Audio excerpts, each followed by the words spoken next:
Call.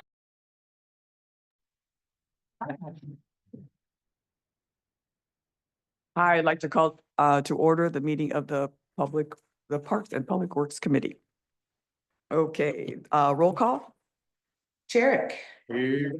Hoffman is not, Kimball, Here. Roach. Here. Stanton. Yes, here. And Teal. Here.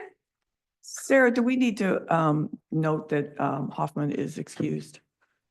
No, Okay. not for, only council, I think, does the gives them permission, I guess. Okay. Okay, next thing is the approval of the agenda. Do I have a motion to approve the agenda? To approve? Do I have a second? I'll second. Any discussion on the agenda?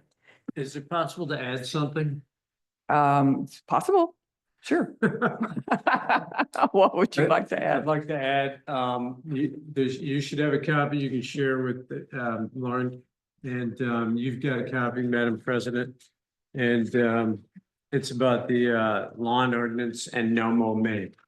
And like to have a discussion on that and some possible action on it for the council. If I may.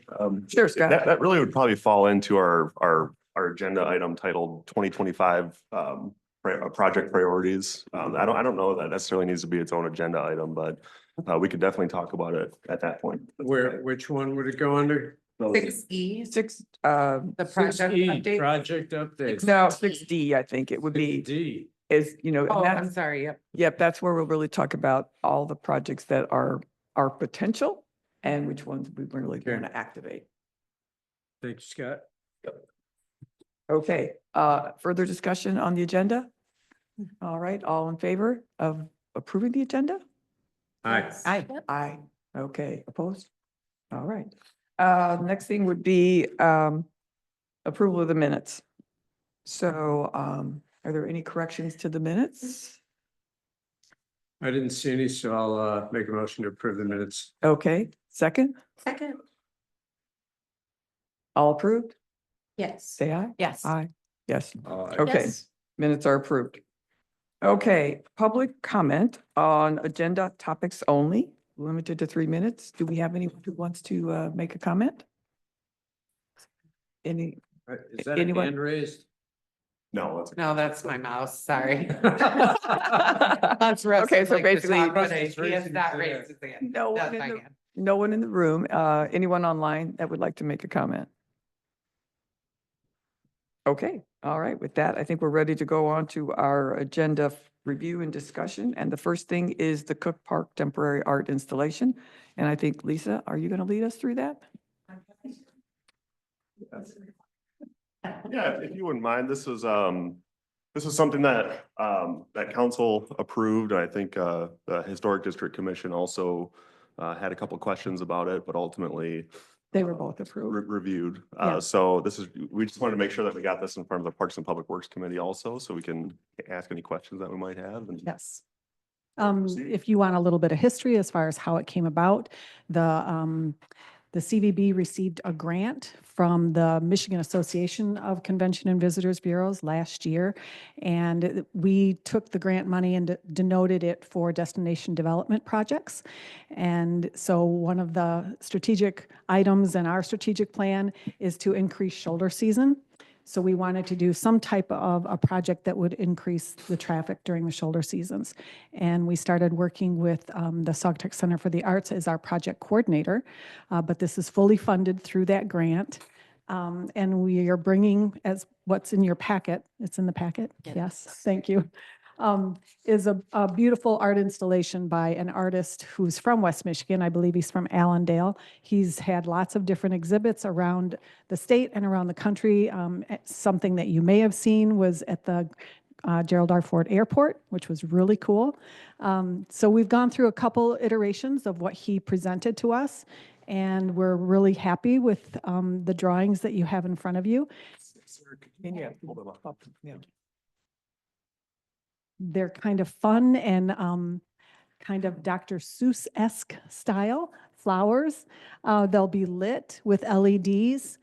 Historic District Commission in that meeting asked that those lights be warm and not cool toned, which we're fine with. It'll be a great addition to the park during those cold, dark winter months when people just need a shot of joy into their system. And I think that these flowers will give them that joy. And it's also a good transition time from when the big tree came down and what's going to go in there next. So it keeps their attention focused on Cook Park. And hopefully they'll get in there and take some pictures and post them on social media. So any questions? I just have a question. I'm looking and it looks like it's on both sides of the sidewalk. It is. And so when I'm looking at it, it looks like it's closer to the Butler than it is, or is that? It's on both sides of the sidewalk, going down toward the water. Where the sidewalk Yeah. is. And part of in speaking with Scott, he and I and Ryan all walked the property and we talked about having it on both sides and it would just need to stay clear so that they could keep the sidewalk clear with their equipment. And it will do that. Yeah, I like it. It's a great location. It's in a otherwise just that time of year, dark and, kind of Unused. underutilized corner of town. So We are going to spin a story around this too. So hopefully it'll get some press and bring people to town. That's great. Quick question for you. First of all, thanks for sharing this with us today. It's beautiful. It's really, really fun. After going through the packet, my question would be, it seems there's a lot of cords involved and I couldn't quite figure out how that's going to work. This picture obviously delineates that we're going to have snow, which we don't always have. And I know it's going to be from October to March is what it looks like the timing is, like September's the install. So It's what? October, November install, but Okay, so where will the cords be? How will they be hidden? And then my other concern is how much digging is going to be going on yeah, in good Cook Park. questions. Hopefully underneath the ground and hopefully not a lot of digging because they're not going to be big cords. These are LED lights. So it'll be light, but we are doing a site walk with the artist within the next couple weeks. Scott and myself and someone on yours. Adam, from thank Public you. Works, yeah. So I think we can get those questions answered during that site walk with the artist. Okay, so no cords running, is that your understanding? That's That they'll my be buried in the understanding. bases? That's my understanding. And then the other question is like, it sounds like they're going to have to bury those bases. Because Correct. obviously the winds coming off the lake at that time of year is pretty Correct. brutal.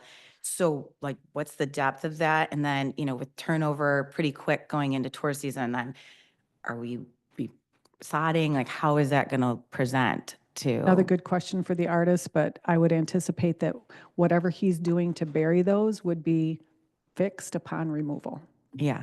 but we'll find out. Okay, yeah. I would just want to make sure we know Yes. what our park is going It to was a good look like question throughout. by the historic district as well. Okay, Same perfect. question. All right, thank you. Mhm. I feel like there's ways of doing it by hiding it underneath something that like follows the line of the sidewalk. I mean, I just feel like there's like a trim piece. I mean, you can buy those on Amazon, but I'm sure there's like bigger ones for outdoor. But that kind of hide the cords in a nice trimmed out way that Right. could probably, Finished I'm look. sure the artist could I'm come up sure we with can something figure that looks real out. pretty. We do the same thing, maybe no one's noticed, which would be a great thing, but we also had the same kind of issue over at the Coughlin Park, the big telescoping, I call it the trailer tree for Christmas. Mhm. We have all of our cords running out to that trailer and I don't think they don't stand out. We're not using like bright orange colors or anything like that. They kind of blend in with the foliage. And if we can wad them all up together and put some sort of cover over it, we will. But it hasn't really been much of an issue, at least as of yet. Good. I have a question just about maintenance. So it's a long period of time that'll be up. So sometimes lights conk out, that kind of thing. So will there be some kind of periodic checking to make sure that everything is still working and that it can be repaired if possible and that type of thing? I'm writing down your question because I think that's a really good point. My staff and I will be down here checking it throughout the winter months. I'll talk to the artist as far as if lights go out, do we have replacements? Okay. And as for the lights being kind of warm LED, is there a plan to have them on like a timer so that they're turned off at a certain time? I'll find out. Yeah, that's a Good. good idea. Right, exactly. This is really nice to I add love it. I think something. it's beautiful. Yeah, I think it's great. Yeah. What's lit up? What's lit up I think if you look in the packet, it outlines the flowers themselves. Yeah. it's Some on of the- them may go up the stems, but most of them are outlining the flowers. There's a nighttime shot that he put in here.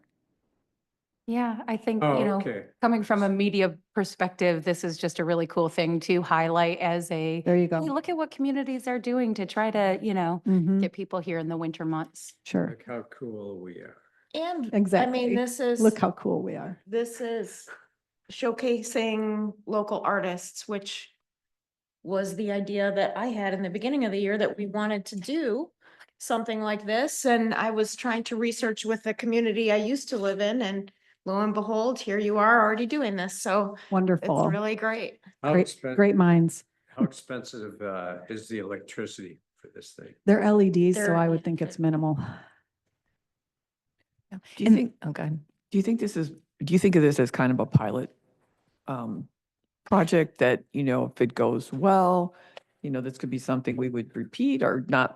Let's just wait and see, obviously. It's a wait and see because that grant that we received will not allow us to do much more. The grant also funded the Wi-Fi at Oval Beach.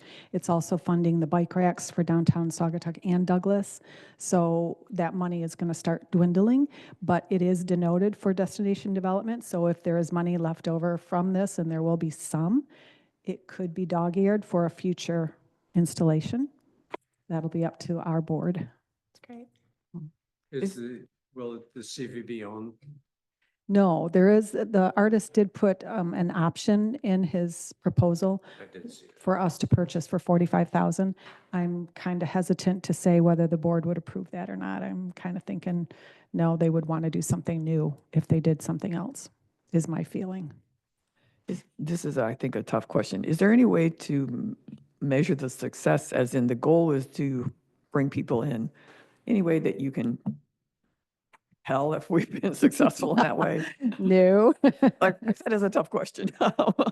I don't think it's going to be enough to make people spend the night, which is how I measure success, right? It's going to be dollars in our lodging partners. So I'm not sure that this is going to be something that's going to get people here from Kalamazoo or Grand Rapids to spend the night. I think success would be to see a lot of people posting on social media. I think that would be success.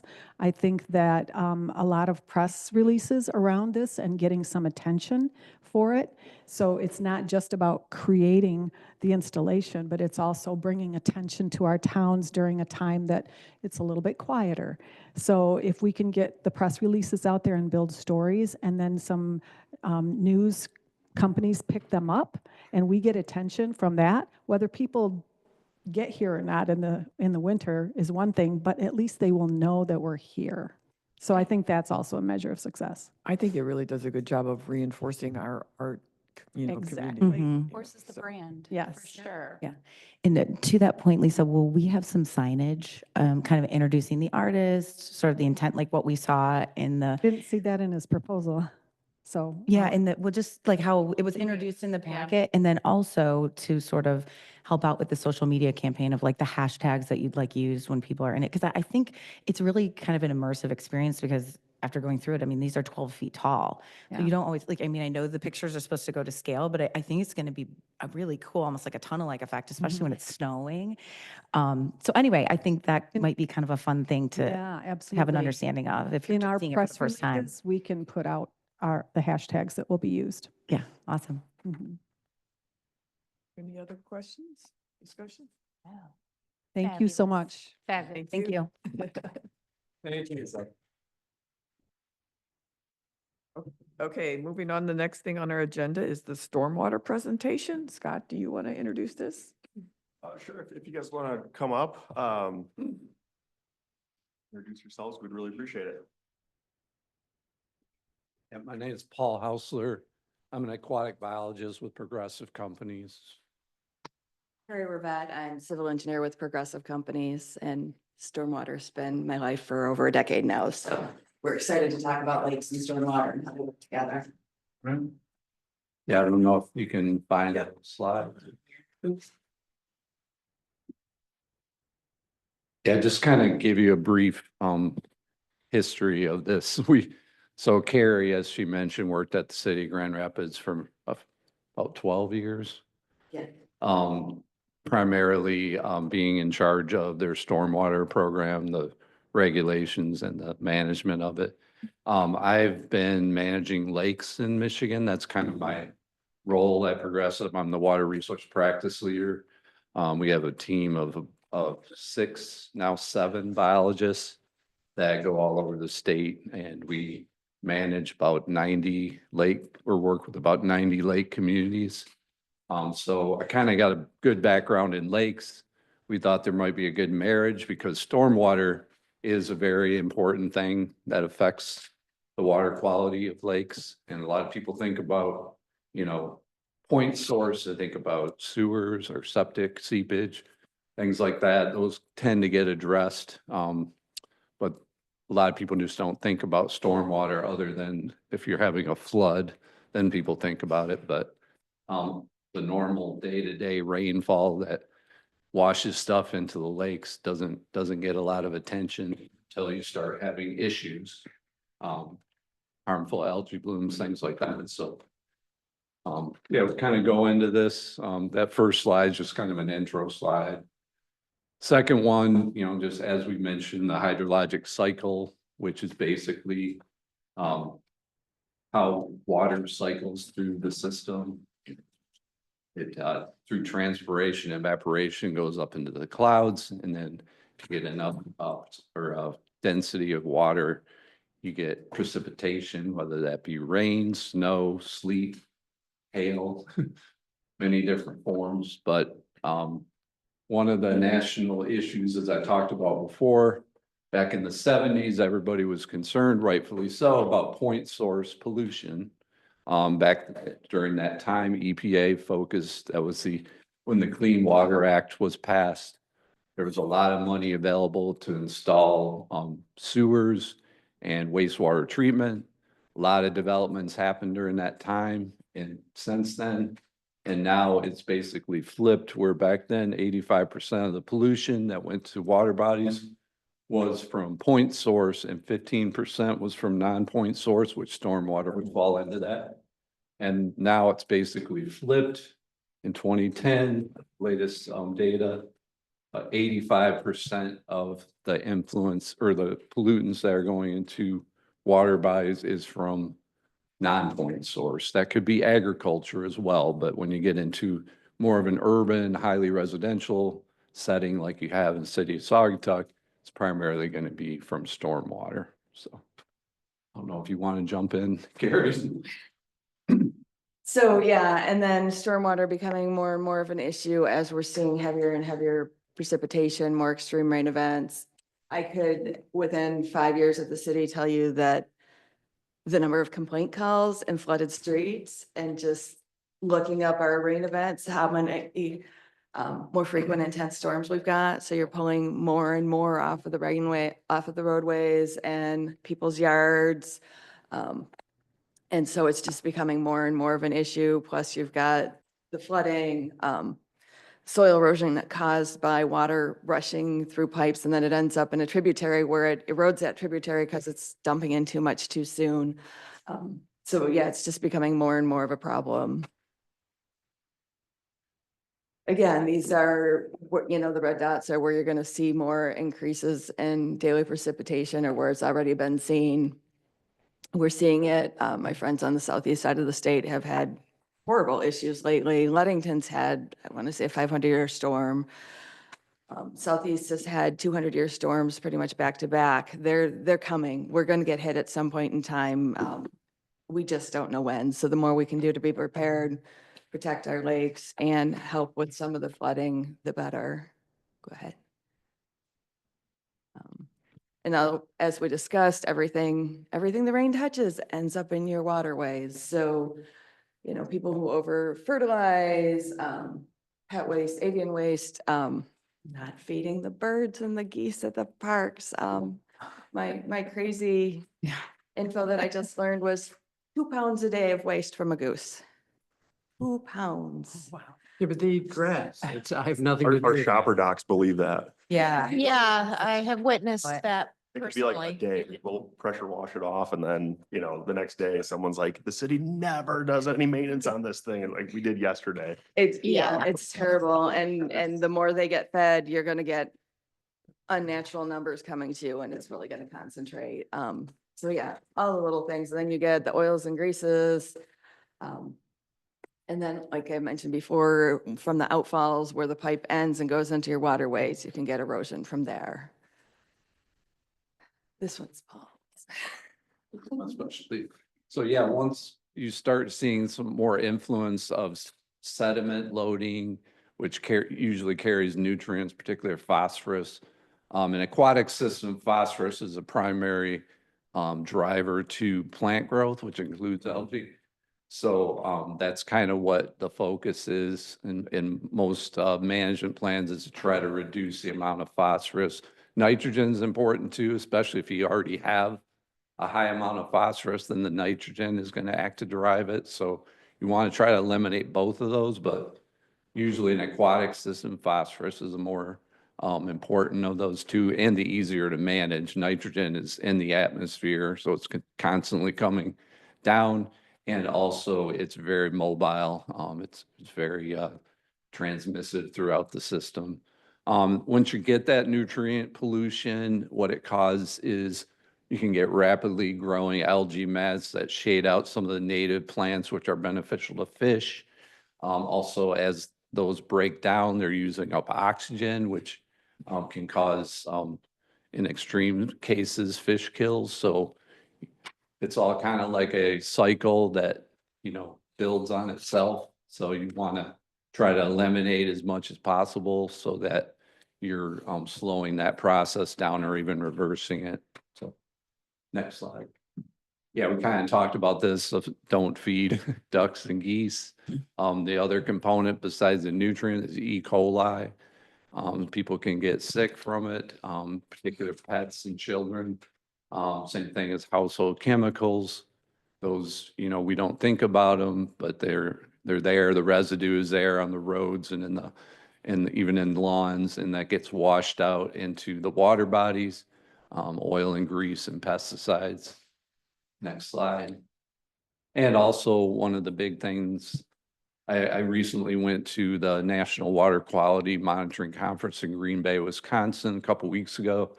And this was a big focus, is chlorides, particularly in Minnesota and Wisconsin. They're really looking into best management practices for managing the use of salt in roads.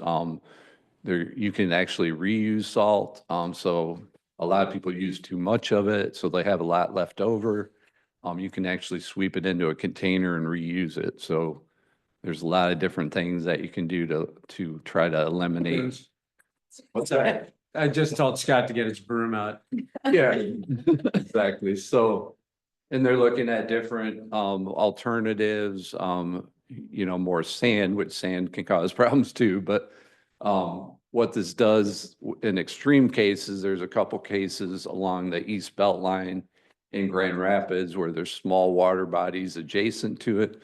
They're getting this heavy load of salt, and it's causing that little figure there. You can see with the diagram showing warm water at the surface. It creates a chemocline because there's so much soda or chloride in there that it actually creates a chemical barrier, so the water doesn't naturally mix, and you get a buildup of carbon dioxide and nutrients in that deep water. And Grand Valley is actually doing a study on a little lake called Church Lake in Kent County.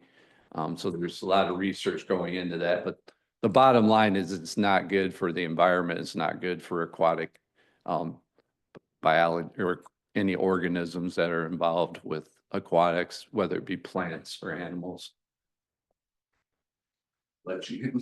Yeah, he's just talking about some of my biggest nightmares when I was at the city, and amazingly, our DPW was great at minimizing salt, but then you see all the parking lots that are just white like it snowed because they put on so much. So they actually, in the city, reduced over a 15-year period by like 75% about the amount of salt they used. We had some some great techniques. Now, mind you, they did it because they were saving money, but I love taking credit for it.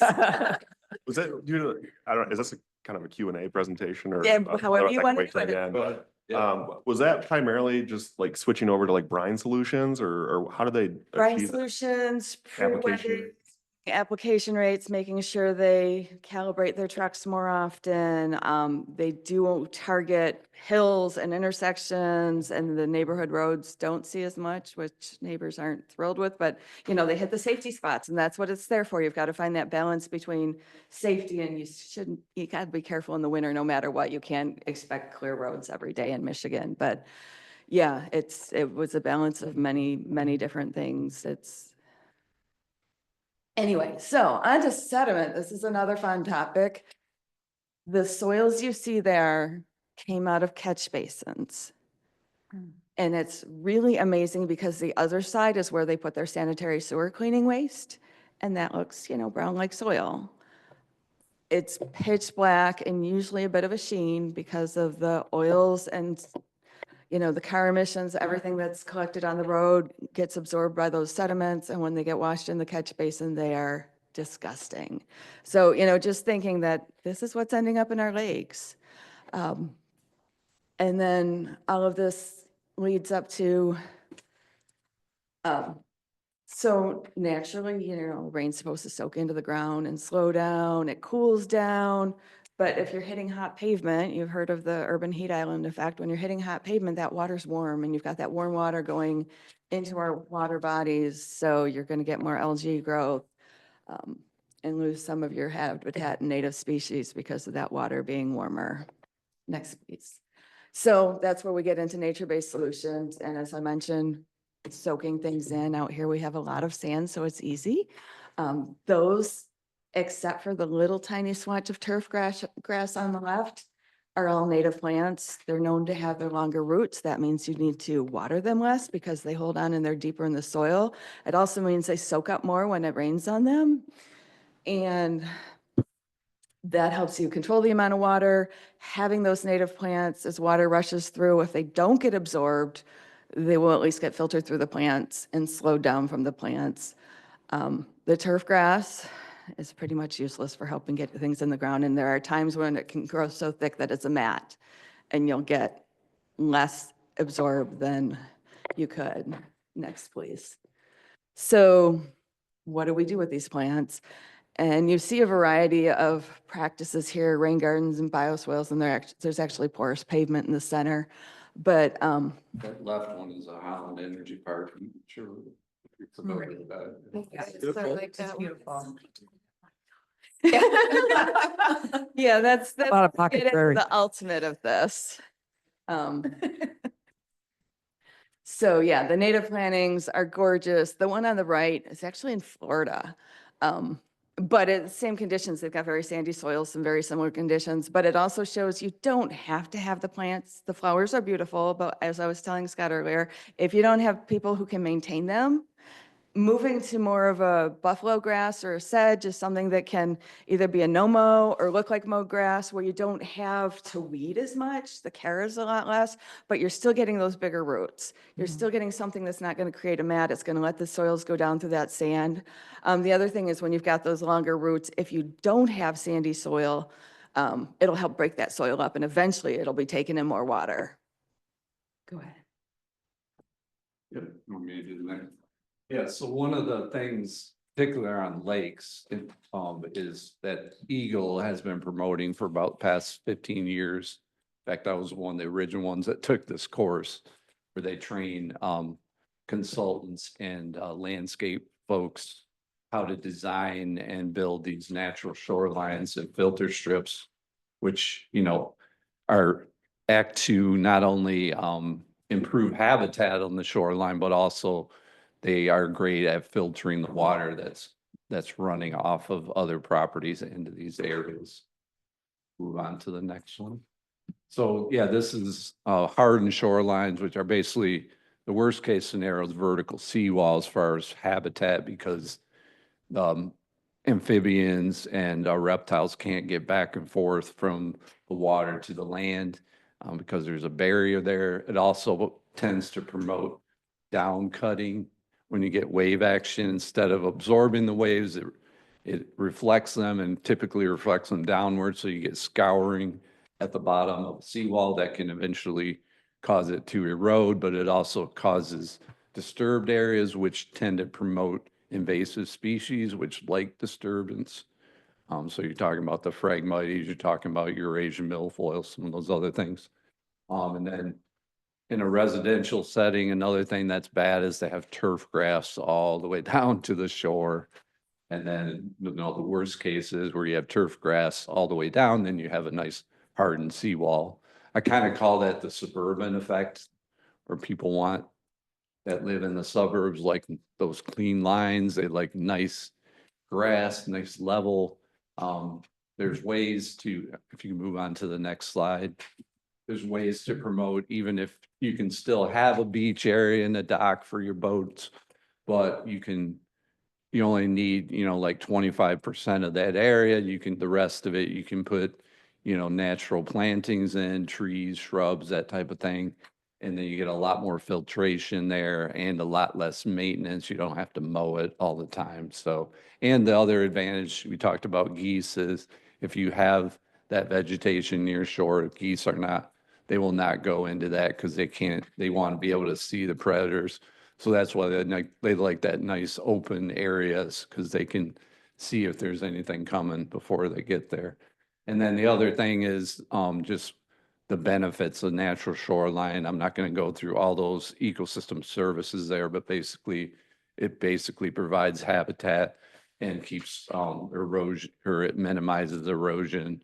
And the big thing is it provides habitat for the base of the food chain for an ecosystem. So the little bugs and insects that live on those different types of plants end up as food for fish and frogs and that type of thing, and just increase the biodiversity of their system.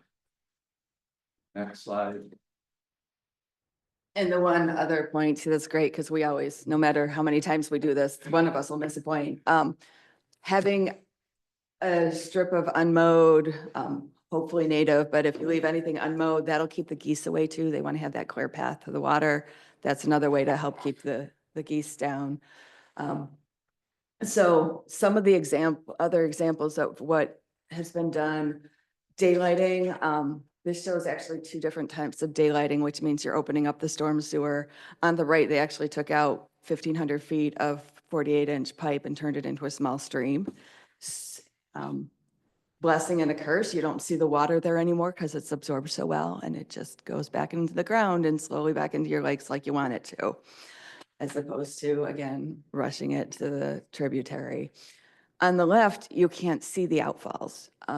They're easier in that upper place where you see the reds. They actually just cut their outfalls back, maybe a couple 100 feet from the shore, because they had community space. And then they planted to stabilize the ground. They added some rocks too to make sure it was stabilized, but it gave it every effort to filter through those plants and soak into the soil before it actually goes into the water. And it's just a beautiful space. And again, then they've got the riparian buffer strips where that's a last ditch effort to help filter, provides habitat, and helps keep the geese down. Other options, these are a little more costly. Well, on the left is a little more costly, but it looks really pretty. And we've had that solve some pretty good flooding issues. When you have flooded streets, those actually are permeable pavers, and those are actually arched underneath to provide a little storage too. Just a little extra before it overflows into a system. But again, those blocks have spaces between them. They go into a gravel base and then sand below. So you're soaking through some of the great, and you can do it. There are other, porous asphalt can be done too. Porous concrete can be done. It's really hard in the winter because it doesn't like salt, but it helps soak through. You don't get icing because as soon as things thaw, they go through and down to the bottom. They actually survive better in the winter because the water isn't getting trapped in there. It's coming through. So it helps it for the freeze thaw cycles. Leaching catch basins are one of my favorite. They're not pretty. You can't tell what they are from ground, but it's a catch basin structure with holes in it, put about 2 feet of gravel around it. the water soaks in. So when you're retrofitting, it's one of the easier ways to retrofit a road. And especially if you have to do utility work, putting in a leaching catch basin, like I say, it's not pretty, but it gets the job done and gets the water soaked in instead of rushing it out. Next. Also mechanical filters. It sounds like you've got one at one of your parks. This one works to swirl the water. The floatables go to the top, and the floatables with the oils and the pop bottles are all at the top. At the bottom, you've got your sediment, and then it takes from the middle, and that's your cleaner water. There's also some that have a series of baffles, works a very similar way, all done by gravity, but you end up with a much cleaner product at the end. We actually have one of these in front of a underground infiltration system that was supposed to be, refreshed about every 10 years. We went in after 10 years and there was not an ounce of sediment inside. We're not even going to look at it for another 10 years because we had something in front of it to protect so the sediment didn't gather and clog that up. So those are great. They're not a fit for everything, but they do some great work. And putting, like I say, I like to be handled where it falls. When you can't do that, putting it before an outfall is wonderful. Go ahead. And that's it. Any more questions? Like I said, we could talk about this stuff all day. So. You ever have, ways that you can get this out to the public not everyone's going to see this fantastic presentation and. So there are groups, West Michigan Environmental Action Council, Lower Grand River Organization of Watersheds, ELGRO. They all go into your schools, and I've talked to many schools too, but they do it really I well. think there's a Kalamazoo River watershed. I was gonna say, find your local watershed group and they will talk to anybody, but they go out into schools. And while this is new to some people of our age, there are a lot of kids these days that will tell you about it, and they are starting to actually teach some of the classes in colleges. But as the kids are coming, people are going to learn. We were at the home show every year talking about it. So to some extent, but municipal people are very busy. Right. But some of these outreach groups, like I said, they're usually talking to the children, but some of the native plants like Wild Ones has chapters all over the state, and they'll do some of the education too. That natural shoreline, there's a group called the Michigan Natural Shoreline Partnership, and they have a website. If you go to that, they'll show you how you can design and plant your own natural shoreline, but they also have a list of certified consultants and landscape companies that will do the work. So The other key that is, again, hard to fit in when you're trying to do everything in a municipal world, but if you manage to put a rain garden in one of your parks, something that's more of a showpiece, put signage up. Let people know what you're doing. Do what you can for media to get the word out that this is what we're doing and why. As much as that as you can. And even if it's hidden on the road, let people know what's going on. Not easy to find the time in the budget, but where you can, some of the showpiece sites are great. Have you looked at our town and was there anything that stuck out as like, wow, this is something you guys really need to address? I'm ashamed to admit I have not spent as much time here as I'd like. Come but- on back. Yeah. In the winter. I mean, Carrie used to work at Fleece and Vandenbrink too, which is our engineering firm. And so I think she's got high praises for Fleece and Vandenbrink and John Moxie. Every time, we begin, a lot of our road construction projects and our infrastructure projects, these are discussions that we have behind the scenes all the time. How can we incorporate, benefits like this to, with the goal of trying to reduce the harmful content going out into our waterway. And we do it pretty consistently. For Maple Street, we have like stormwater detention systems that have been proposed and I think approved. When we rebuilt Taylor Tack in East and West Street, there were no storm sewers at all, which is great because if water can kind of naturally shed off of a road, that gives it that barrier. But in areas where you do need to direct the stormwater, like on Taylor Tack and East West, we did install some leach basins, and it wasn't cheap.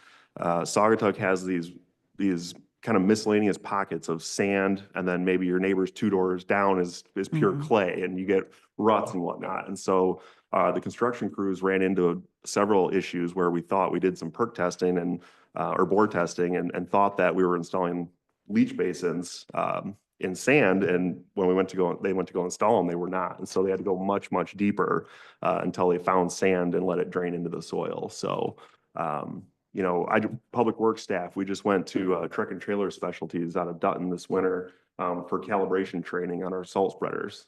So we Good. understand. Oh, good. I always laugh because, you know, we had a snowstorm and we went out and did pre-salting, and there were social media posts like, hey, if you need salt, go to Saugatuck because it's all over the street, right?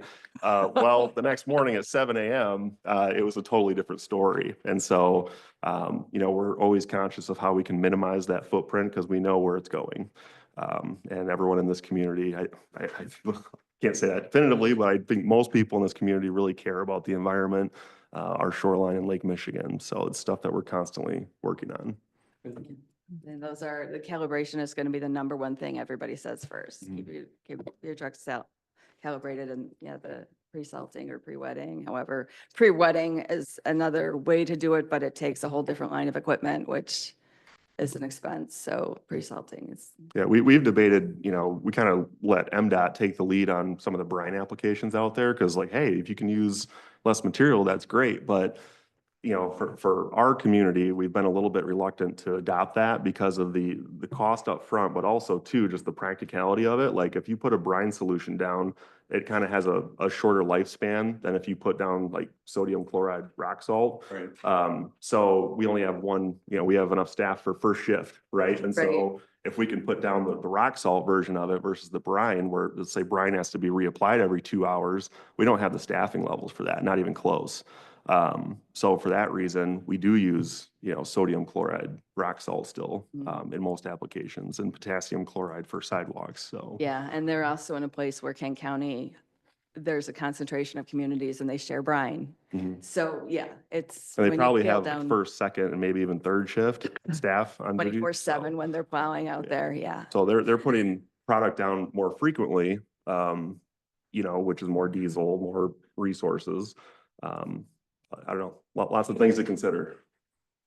You figure out what's right for your community. There is no one fit. That's absolutely for sure. So, but you're making the right steps. That's great. But Is there anybody in mind that's kind of like leading the charge per se on some of this stuff, where you know, there maybe is we could learn something? Minnesota, I mean, there's a place that offers training in Minnesota that's wildly popular, and Elgro actually Smart salting, they have a whole program. Elgro actually brought them in a couple years ago to talk to all of their communities. I think Ottawa has made a lot of advances because they want to protect their blueberry fields. So their programs, and I think you can find what they do online, and I'm sure you've probably crossed. And then Kent County works together. All of those guys talk to each other. So, and if you ever want me to connect to people at Grand Rapids, they're knowledgeable and they're great talking about it. So, but yeah, Minnesota, from what I've heard, is the best. Are there services that you provide, like to some of our neighboring communities to assist with this, or I'm just We curious? can. I haven't been in the private practice very long, but there are things we can do if you're interested. You know, just doing assessments, looking at your outfalls, seeing what can be helped. We're probably gonna be doing that for some lake associations, just focused around their lakes. But, and then kind of giving that information to the municipalities and decide what projects they want to do, prioritize them, and type of things. We're probably, you know, maybe it's fair to say we're probably in a little bit better shape than most, you know, cities or municipalities, just because of the lack of industry in this area too. I mean, it's mostly just residential homes, which there's fertilizers and whatnot, but. But the industry these days aren't really, except for the trucks, you know, what they bring in for truck traffic and, you know, sediment, that kind of way. But with the change in industry, and that's part of why the lakes aren't as impacted and the rivers aren't, with the change in industry, pretty much for both lakes and rivers, or lakes and rivers, it's stormwater. And so, and industry is very regulated for what goes into the stormwater. But again, the lack of traffic helps. Yeah. And we've spent thousands of dollars treating milfoil, the invasive milfoil. Yep. And, you know, I don't know if you want to touch on that at all and how that, Yeah, that's kind of my, my expertise. Yeah. And, you know, I've been managing milfoil for 35 years, but we typically try to use more systemic herbicides. So you get the population down to adult roar, and then the native plants start to come back. You get more competition there. So that's typically our philosophy for managing. yeah. I milfoil. think It's we've worked pretty been, I good. mean, we went through the whole process of finding the best solution and that's what, that's what we've been treating it with. So, Okay, good. Yeah, Yep. but our water level in Kalamazoo Lake goes up Yeah, like absurd amounts in a 10-year span. And it goes from being very low where, the sunlight's getting down in there to being flooded.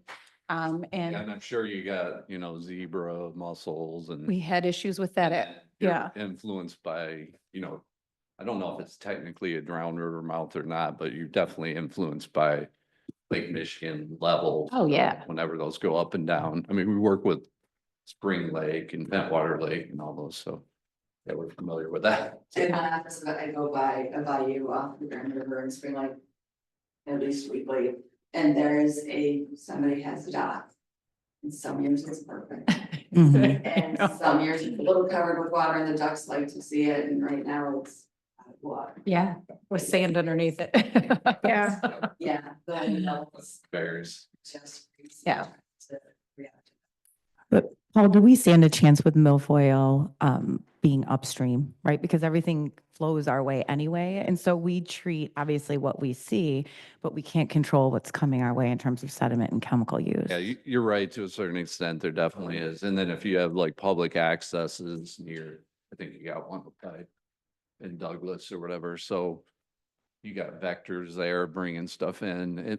The one advantage I would say is milfoil, like we've worked with some geneticists that if you find out what biotype you have, and sometimes you have more than one, so it can get a little complicated, but there's a program, we're working with Montana State, the gentleman that used to be at Grand Valley, but he moved to Montana now, but he still has that lab. You can have your milfoil sampled, determine what biotype, and a lot of them, there's specific herbicides that work and some of the others that don't. So that can kind of give you an idea of how to manage it best, so. Mhm. Do you Yeah, because in the end, we'll just But keep yeah, spending, right? I As mean, far there's, as like, you're not gonna eradicate it, it's pretty widespread. I don't know if you ever seen those curves where they show like invasive species. Once you get to a certain level, eradication's like impossible. okay. But the idea is keep it down to a bare minimum where you're not spending $20,000 every year. You get it down to, $1,500, $2,000, something like that, so. Mhm. Where do you see ordinances playing a role in this? Like, do you see other communities where that's where they have to start shaping this with, homes that are on the water? I mean, really driving human behavior behind protecting our natural resources.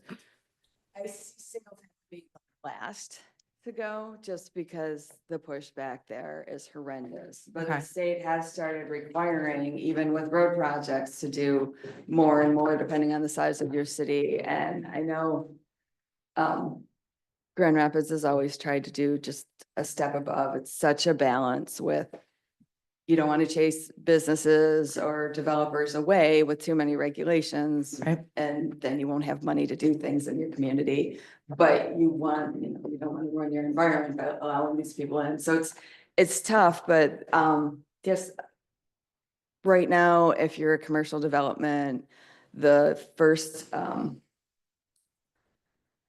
trying to think of the exact numbers, I think it's 2.6 inches for the region around the Kent County Airport has to be infiltrated before you can let the water run off. And even then, there's regulations for how much, but it's with the changing rain and the rain patterns, more is going to have to happen, and the state is looking at doing more. There is a community that's actually takes the charts for what you're supposed to infiltrate and what you're supposed to just at least detain and really slowly, and adds 30% to everything.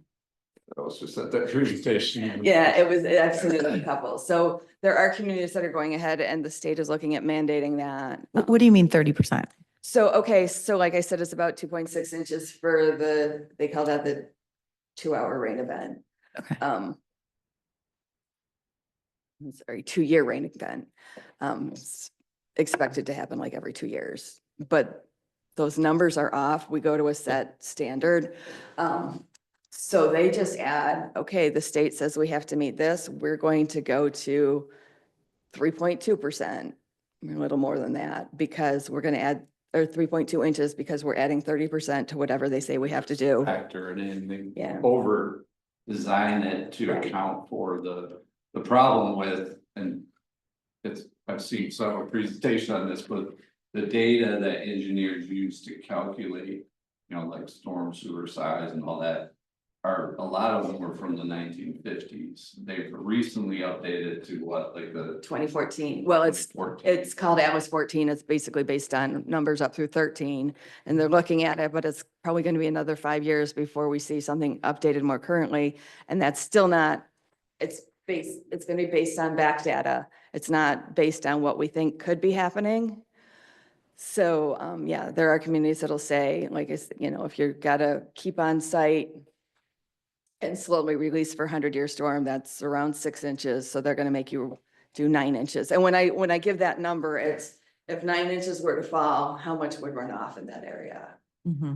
So, so there are places that are getting a little more proactive, but like I said, it's a really hard balance. The state's going to continue to, they're keeping eyes on this, and the state was the one talking about that other community. So I think they're looking at making things 10% more, but again, we're still working retroactively. So yeah, you can do local ordinances to do more. It's just, you've got to be careful. Okay, thank you. Go ahead. I do think maybe 2 more minutes before we need to wrap up. We have a huge agenda. We could talk to you all day. Exactly. My card, you can email Okay. us and stuff. A too. quick question, is there a theoretical list, or is there a list of like household chemicals that promote growth in harmful weeds or aquatic plants more than others? Or like, let's say I have a lawn service. Yeah. Is there something that's going into the lawn service where I live in the hill, there's a high clay base, it's immediately going to go into the catch basins and storms that go into the ravines, that go into the river, that certain things that people shouldn't use that are going to promote heavier growth? Right, actually, so I talked about phosphorus, and Yeah. if you look at a fertilizer bag, phosphorus is the middle number. There's 3 numbers. There's nitrogen, phosphorus, and potassium are the 3 numbers. And so that technically in Michigan, there's a law that if you have established turf, you're not supposed to apply any phosphorus at all. But I don't think they check these companies a lot.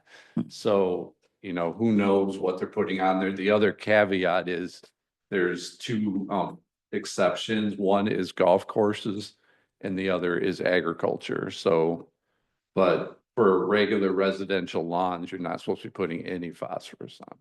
You can use it for if you're planting new grass, but it's supposed to be in smaller bags and stuff. So, but yeah, that's the primary one that you're going to want to be concerned of. Any kind of detergents also can promote plant growth.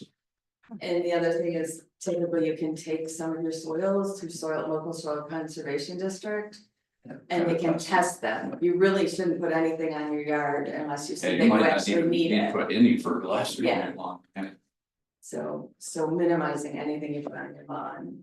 Okay, and I said we need to wrap up, but I want to just follow up on the golf course question because we have a golf course that's feeding right into our waterway. And you said they have an exception? So can they just put anything they want on? I think nowadays, I don't think they're using as much fertilizer as they used to because it's expensive. So they typically will have a manager that oversees that, but maybe if you want to talk to them, just to make sure that they're, So we could follow up with them just to Yeah. see what their Right, practice is. and like I say, it is, and they're also finding they can use less, I'm sure many golf courses are now testing their own soils. Because if they can use less, they actually see better growth too, if you're using just the right amount. So many have gone that way, so checking with them would be. Good. Okay, all right. That's fascinating. All right, Yeah. thanks for having me. Thank you so Thank much. you so much. It's very helpful. Thank you so much. Great job. I'd take it. I'll take one too. I don't know. Yeah. Any questions? No, get ready. Me. Thanks, Ken. Thank you.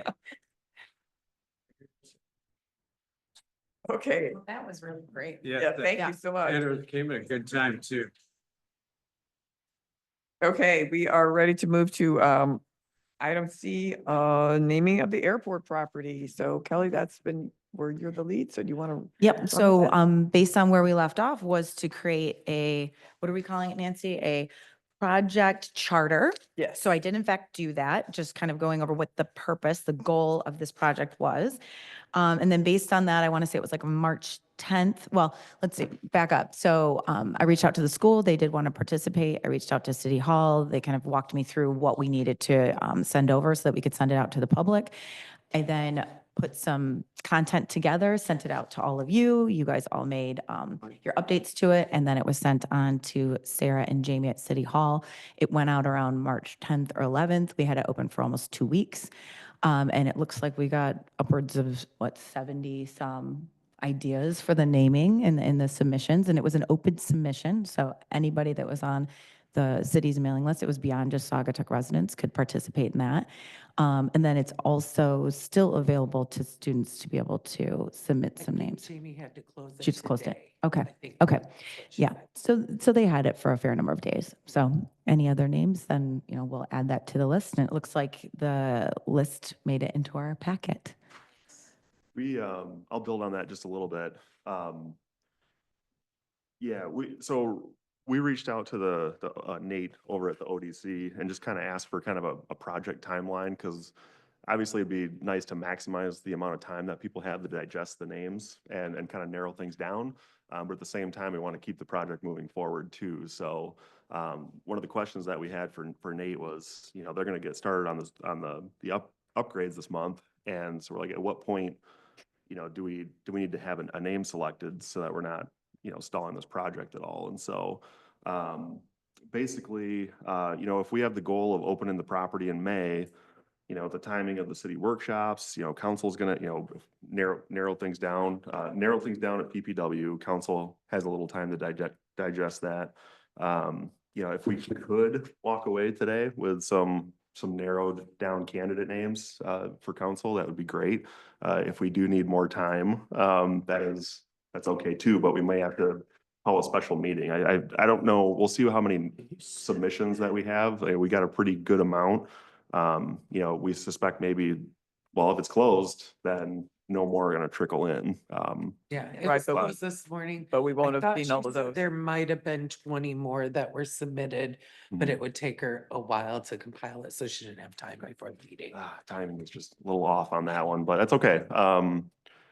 If there's, so we have, 90% of them right now. So if we have, if we get more that people review and they're interested in some of those, then we may have to call a special meeting just for the purpose of adding those to our recommendation to council. Would But you like us to talk about it? You want our suggestions? Absolutely. Sarah, can you put the list up? I 'Cause got it. Yeah. I've gone through the list a lot. if I you- mean, there's a lot of, knuckleheaded stuff, people who are like, whatever, but I think two that would really hit the mark would be Silver Creek Nature Preserve or Saugatuck Nature Preserve. Those are, I went through them all, besides naming it after myself, but I didn't know what to do with it. Silver Creek Nature Preserve and Saugatuck. Nature Preserve. I mean, Silver Creek, you got Silver Lake, and then it's basically the headwaters of Silver Lake. We also have Silver Creek County Park over in Hamilton. Oh, that's Oh. good to note. So is that good or bad? I think it's bad Bad. just to have Yeah. two that are very similarly named, that close in proximity to one another, but that was my first thought was Silver Creek Park, of course, but. I like Nature Preserve though. That's Yeah. one of mine, because there's so many, there's foxes there, there's, the foxes are actually, there's two, Jim Cook, I don't know if you know him. I got Yep. breakfast with him every Friday. He actually had foxes in his backyard that lived there. Wow. So I know he lives right next to it, right? Yeah, let's, Um, Can you scroll the list? Sarah, I admit I spent as much time as Keith, but I really liked the one that was the flyway. Because I thought it, really kind of, acknowledged the history of the airport and yet also, you know, the nature Birds. aspect and the birds. And so, Highway Preserve. yeah, so there was Flyway Preserve, anything else that was Flyway? Anyway, that was just what Flyaway What do you think of Park. Flyaway Park or Preserve or? I don't know, I'd you know. probably go with preserve just because. I think this for is what- me, you know, anything to get away from a man-made kind of idea would be the best, like Silver Creek, you know, it's, I don't know what silver has to do with anything, but creek, it should be more about nature than something after a man-made scenario, you know, so you don't equate it with humankind. Okay, and then obviously Brian is not able to be here today, but he did go through the packet and sent me his top 5. Who did? Brian Hoffman. Oh, great. So Saugatuck Wilds, Baldwin Preserve, Silver Creek Trails, Hang on. Saugatuck Nature Preserve, and Saugatuck Sanctuary. Ooh, sanctuary. What was the third one? Silver Creek Trails. Okay, thank you. You know, and if you include the name Saugatuck in it also, it'll pop up, it'll pinpoint it, and you do a Google search, you do ChatGPT, it'll pop up on us. Yeah. And then mine would be Silver Lining Forest. And then I love Saugatuck Wilds. I just, I see a lot of. I that love being it. mentioned. yeah. That must have gotten We- out there. Yep. A walk in the wilds. Yeah. What did you And say? it's- Silver, Silver Lining Forest. I like Whispering Woods too. I think that's a cool one. I don't like Silver Creek. I just think it's not as imaginative as we could be. But Saugatuck Wilds, I mean, the way I look at that is it is the last conserved area of that size in that whole area. I mean, everything else has been sold and can be deparceled and developed. And so as far as our wilds right there, that's what this is. Spring Woods too, though. I do too. I like the idea of putting Saugatuck in front of any of those good ideas. Mm-hmm.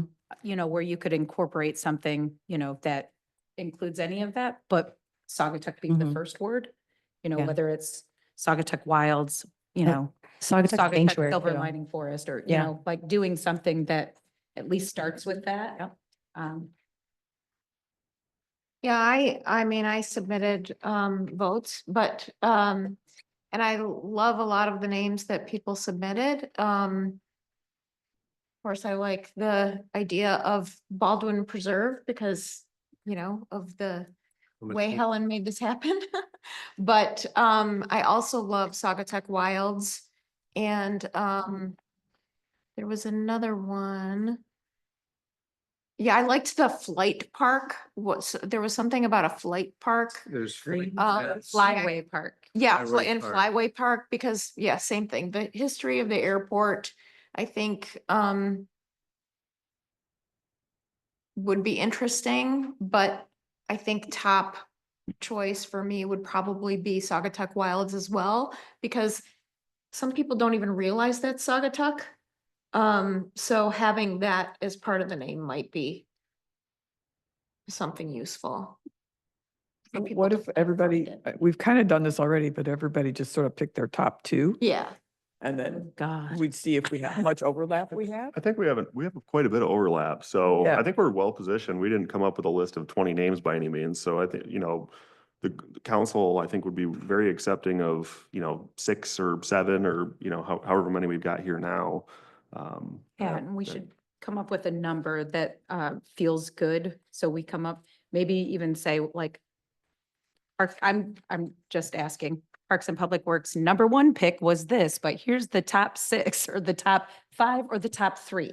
I'm Mhm. asking because I want to make sure we get, you know, Yeah. Three's I feel like magic top number. 3 is good, yeah. Is Saugatuck Wilds, Like the number one Probably pick? number Is that- 1. Yeah, Well, Saugatuck that's is- your number one. It was Brian's. Oh, Brian's number one. Well, Yeah. that was my number 1 too. Or at least let's put Alright. them Yeah. like our top 6 and let's look at them. Yep. Maybe let's look at them and discuss them. How about that? Yeah, that sounds good. Saugatuck Wilds. Saugatuck Nature Preserve. Yep.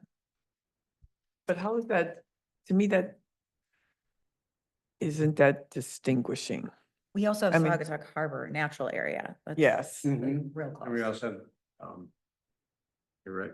So let's put them Yeah. out there and then let's discuss the pros and cons of each Mhm. name. Does that, because I like the idea of seeing all like 6, I just like to visually see the top 6 and I then pros and want a cons of whiteboard each here. of them. I and- want a and whiteboard. tweaking of them.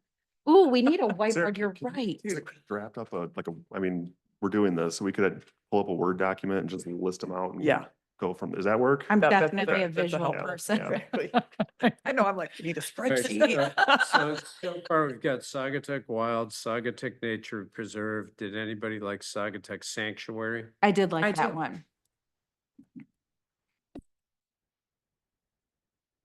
Okay, I still like Flyway Preserve and I like Whispering Woods. And I like Saugatuck Wilds Are too. you want me to read them off to you? I'm trying to write and. Oh, I'm sorry. Winded over there, Nikki. Sarah, we appreciate everything you're doing. Thanks for keeping us in check.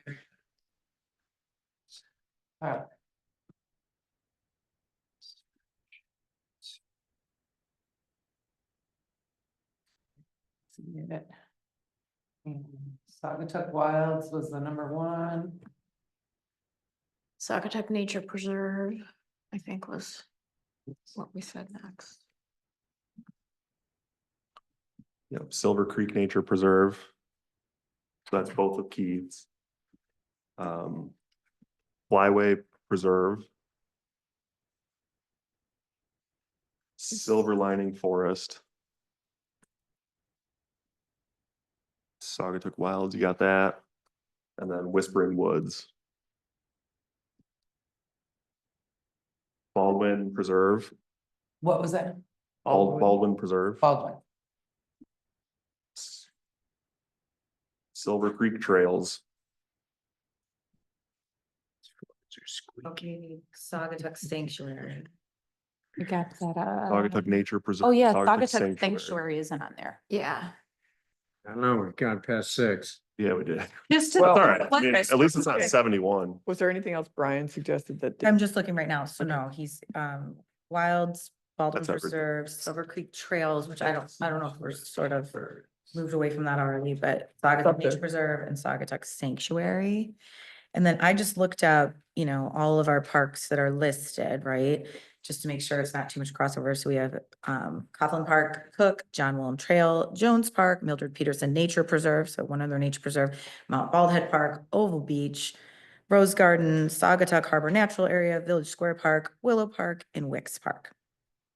Okay. So just so we're not I'm doing too much crossover. Yeah, and I'm throwing this out as a question. Do we like it as a nature preserve? Do we like it as a trails? Do we like it as a sanctuary? Do we, or a preserve? What word says what we want it to say? Mhm. For me, it would be Nature Preserve. But that's my gig. Well, I was leaning a little more towards just preserve because I feel like you think of a city park and, it's got swing sets and, all this kind of stuff. And this is really more, natural than that. So I would lean towards preserve personally. So nature preserve, just preserve. I like Trails, sanctuary too. and you like, I really do. like sanctuary as Really, it's well. just very peaceful sounding, which it is. But it kind of sounds like a church. Yeah. What does sanctuary? That's fair. Okay. That's fair. Okay. Sanctuary is a great word. I like sanctuary. And I do Love have the, Saugatuck Wilds. I Yes. do too. I think that's, I love it. It's different, but I also think if you think about it, it's a representation of what that is for Yeah. us. I mean, because again, with Saugatuck, it's like we don't have any space downtown, right? So this is the first park that we've had in a long time that has that amount of space. So in the business world, I always like to spell it out for people. So they're like, what's that? You know, like it's retro boat rentals. So you know that you're not just coming there to look at boats. You know, I like, you have to spell it out, right?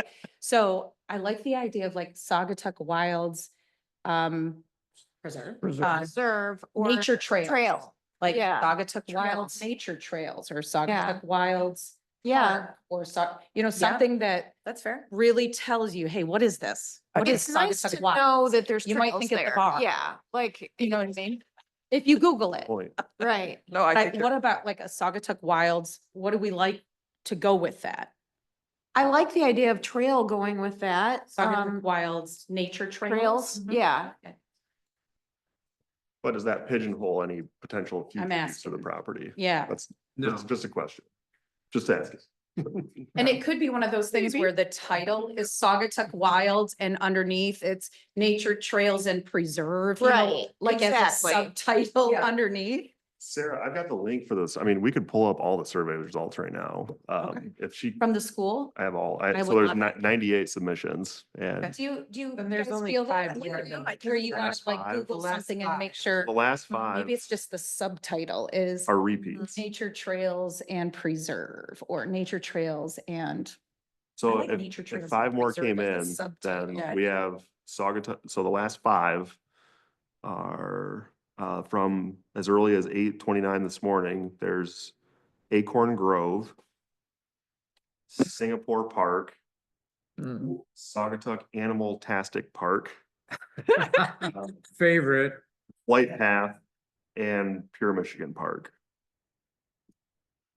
So if we can rule those out or add them to the list now, then we don't need to do a special meeting if we can narrow everything down now. Yeah. Up here, Saugatuck Park.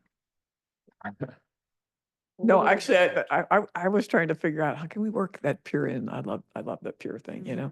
I do love it. How about Saugatuck Trails and Nature Preserve? Yeah, that's what I like. I like Saugatuck Wilds, Nature Trails and Preserve. That's a long name to. Well, pronounce. it's- But if we break Subtitle. it up like that and have the It's the title subtitle, is like, Saugatuck Wilds. yeah. The subtitle is, just so when you Google it, Yeah. it comes up to Take a tell you walk in the exactly what it wilds. was. yes, You know what? walk on the wild Pops side. In my head every time you say that. Take a walk on the So- wild side. Yeah. Maybe it's a different line, but yes.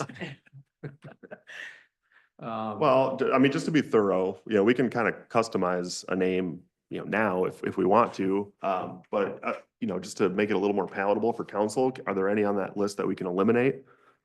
Maybe the Silver Creek stuff because I of agree, the because of the crossover. Hamilton Yeah. thing. Yeah, it's like an equestrian park and campground in Hamilton. Any other? Yeah.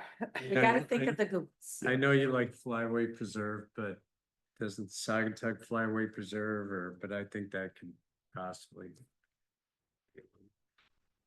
I don't know, I'm still partial to it, but I was gonna suggest, I don't really know if we want to name it after a person. So as much as Helen, I think gets, I don't know if we could put it in the It's fine. signage somehow or something, sorry, you know? there- We can put a thank you out there, Yeah. thank you, thanks Helen Baldwin for all your hard. So are we removing Baldwin Preserve? Yeah.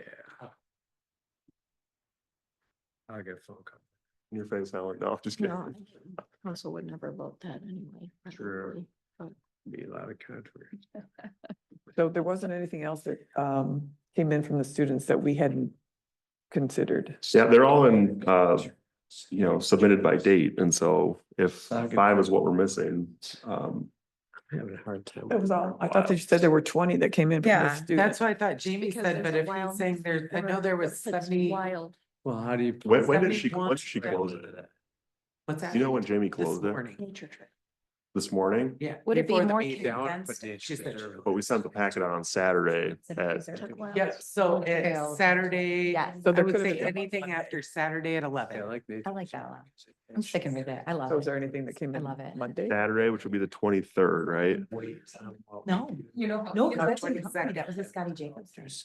There's probably some of the people. Yeah. And then I, Sure. I mean, I Good definitely told people I liked it, but no, I don't know So who the submitted. 23rd or the 24th?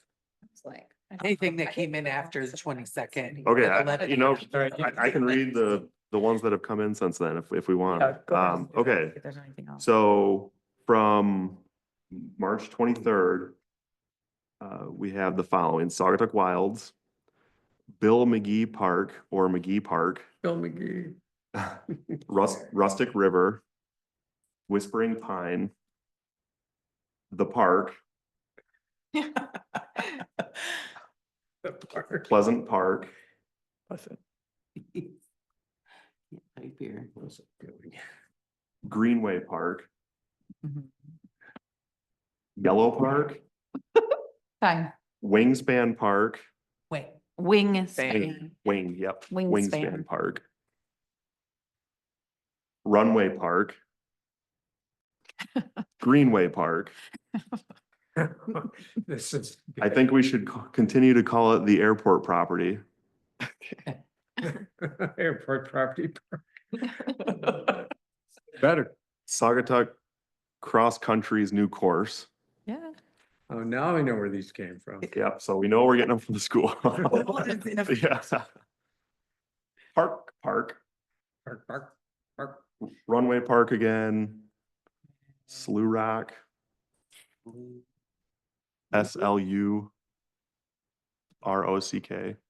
What about What? Saugatuck Landing? Ooh, that's Landings, nice. you don't like landings in Like- reference to airport, even though. The only thing I will say Kids- about that is that Kids the Kingdom. Airbnb, that's Yeah. like a Saugatuck Landings is a place where you can rent to go Oh. to. Okay, then forget it. It's a, what do you call it? Plus Like the a rate. short-term rental or something like a. Oh, yeah. Oh, it's like a Jib- company? Right, yeah, that's, yeah, rental. Might be one of condo. those Hit me, I things, was like, yeah, where is it? Like Yeah. next to me. Also one of those names. I had to I had to do the same thing. You drive by this stuff every day, but you know, Somewhere in it town. becomes I see it every day. your neighbor. Okay. See? Kids Kingdom is next on the list. We still have more. yeah, Yep, KIDZ Does anyone like the Hollow? Kingdom can we, Keith, does that resonate? The Hollow? Park again. Saugatuck Hollow? Sounds like Halloween. Like little spooky? Yeah, it sounds It scary. does. It sounds like maybe we should see the Headless Horseman out Right. there. Maybe go Could be a thing. Baggins. Silver Creek Preserve, Kalamazoo River Haven, okay, we already took out Silver Creek. everything. Sandpiper Forest. I thought that was kind of original. Pleasant Park had 3 votes. Pete That was Potter the won last it. We actually have sandpipers there? Pleasant Yeah. Park, That's what he Pleasant said. Park? yep. Bird commonly found in the area, especially near. Saugatuck Runways, Silver Creek Paths, But this,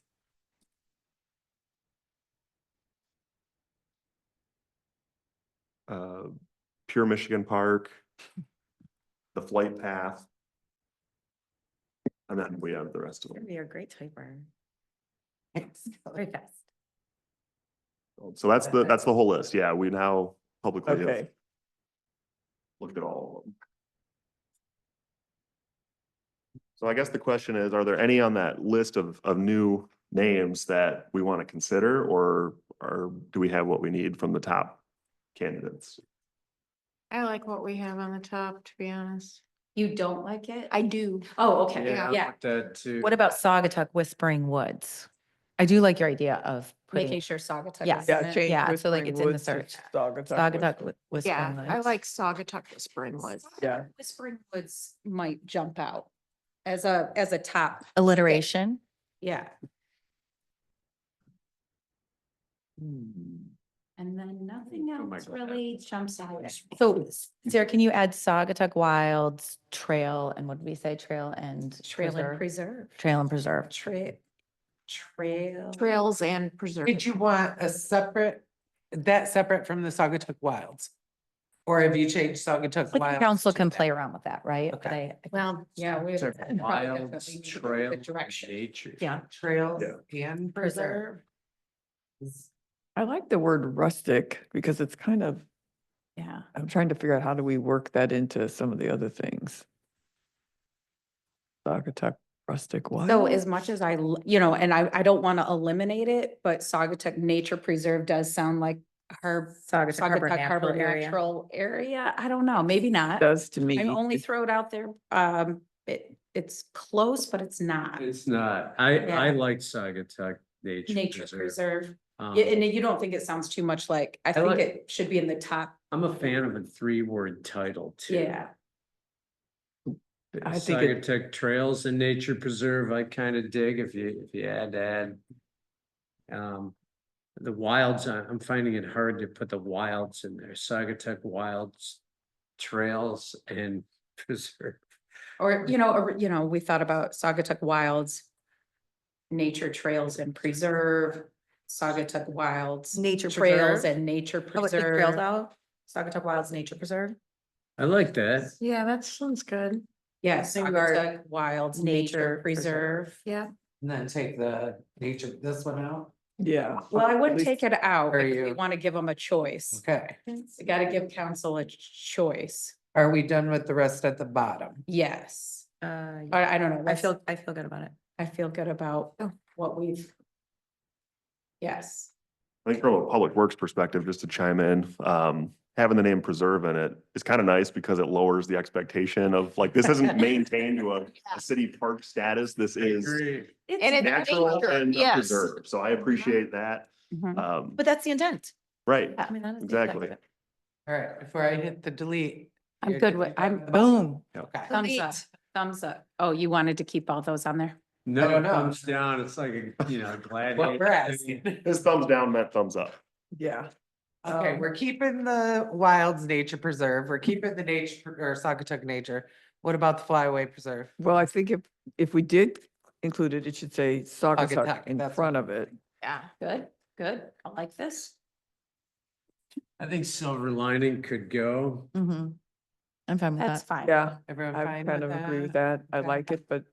And then I Saugatuck, think, Whispering Wood. yeah, put Saugatuck Whispering Woods. You know, Keith likes 3 words. Yeah, so. I like. Give- I think that understand does, It's easy. it is, The yeah. 4 words go Another good word too. for- Sagatuck Wilds. Nature Saugatuck Preserve. Wild Sanctuary. It's becoming a. Yeah. That's on there twice.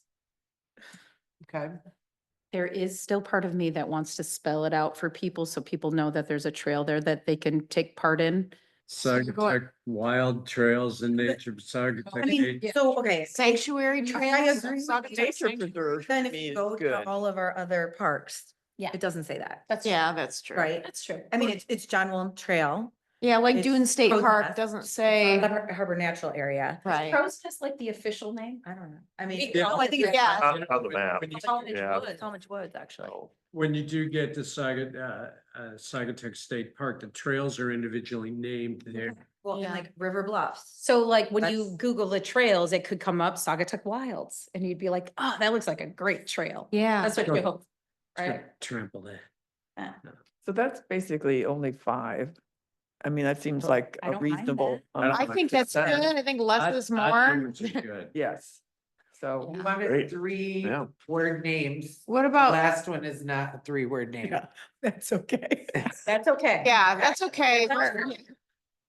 Nancy doesn't want to go. Well, you there. could have woods on the back of that, Sagatuck Sanctuary Woods. Yeah, that I would.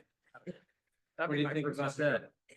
And I just wanna throw it out there. Do we like it just Saugatuck Wilds? Or do we like it So put that on there as well. Yeah. like What? Saugatuck Wilds? Saugatuck Wild. Or Saugatuck Wilds Nature Preserve? How about? You know what I mean? Yeah, I mean, that is what. I was want that submitted, to So, be an option. no, we lost an S. Oh, you did. Saugatuck stole that. Do you want to add the word? Listen, I you know just, what? I I just want feel great about this. choices. We gotta cut. All of a sudden, You want trails and then it'll go to sanctuary? council and it'll be something Yeah. different. I don't Sagatuck want you guys to Sanctuary be Woods, disappointed. like You guys Exactly. Mean that. I mean Yeah. that. Sagatuck Sanctuary Yeah, Woods. sure. Okay, right. I think we're cutting this off because it's almost 11:30 know. and we have a huge go. part of our agenda left to go. Yes. Okay? Well, this part's And I really gotta get important back though, to because work. we just want to make sure that this Okay. goes. Does anybody have any other comments? Okay, I'm just Those saying names that- Saugatuck Sanctuary alone and Saugatuck Sanctuary Woods, just to Yes. give that an option. Sure. You know, so that way they can go, okay, I like it just Saugatuck That- Wilds. I like it just Saugatuck Woods. Okay. Does that make sense? Yeah. Yeah, sure. Okay. Wait a minute, Sagatuck Sanctuary, let's get rid of Sagatuck Sanctuary and then add Sagatuck Woods. Oh, I see what you're saying. Yeah. So. No. Leave Saugatuck Sanctuary, and then the second one is Saugatuck Woods, getting rid of the Saugatuck Sanctuary Woods. Is that what you're saying? Yeah, I'll do that. I don't know, I'm asking. No, but that's fine. I think it's a good idea. I think that's great. Saugatuck Woods, Saugatuck Sanctuary, Saugatuck. Yeah, I think it's, Yeah, those are. That's all. Great. I need more. Do you guys feel good about, and then what is your number one choice then? Because I would love to be able to share that. I like the top one. Top one, Top one. Saugatuck Wilds Nature Preserve. I love it. Okay. It's That's- different, but then it has, Three. There's three of us who like that. I would be in favor of that, including wilds in either one. I like that. So there's four of us that are in favor of number one. And there are. and it was on. Oh, my I can list. go with it. I do So like it. that's the All right, number all five of us agree Yeah. on number one. But Lauren's a non-voting member. so- Oh, yeah, shoot, sorry. You Well- didn't hear a word from Right. Brian. It was top of Brian's list. I won't You try can to tell you discuss, that. you can't vote. She can't officially vote in the roll call or in the. Yes, The roll but call. she can vote on she it. will get her opportunity. Okay, cool. You Okay? guys, great job. Yeah, Because this that was a really lot to nice. narrow down and, Yeah. yeah, Whoa. great job. That's swift action in a fairly short time frame, so Yeah. that's You know- nice to see. And I In the just minutes. think it shows what a great little team we are. I agree. Yes. Me. Okay, all right, now we need to get to our 2025 project priorities, which for me was the most important thing of the meeting, almost. And, tee this up a little bit? yeah, we've only got, and we're already at 11:25, Yeah, so. let's try and put a Let's. So, time limit on let's this. vote it. Yeah, I Yeah, have so we're to go- get back to work soon. I do yeah, too. so we're gonna have to go. We'll expedite this. I'll tee it up and we'll just run with it. So prior to the council strategic planning session in January, this group got together and kind of formulated a list of things that we'd like to work on. Some of those things on that list were basically the point of that list was just to put it in front of council as they were setting the priority for the year. They reviewed it before or during strategic planning. Priorities got set by council. At the last meeting in February, this group was presented the priority list from council. But there are many, many other items on that list that this group has expressed an interest in working in. So trying to figure out the best way to go about doing this. My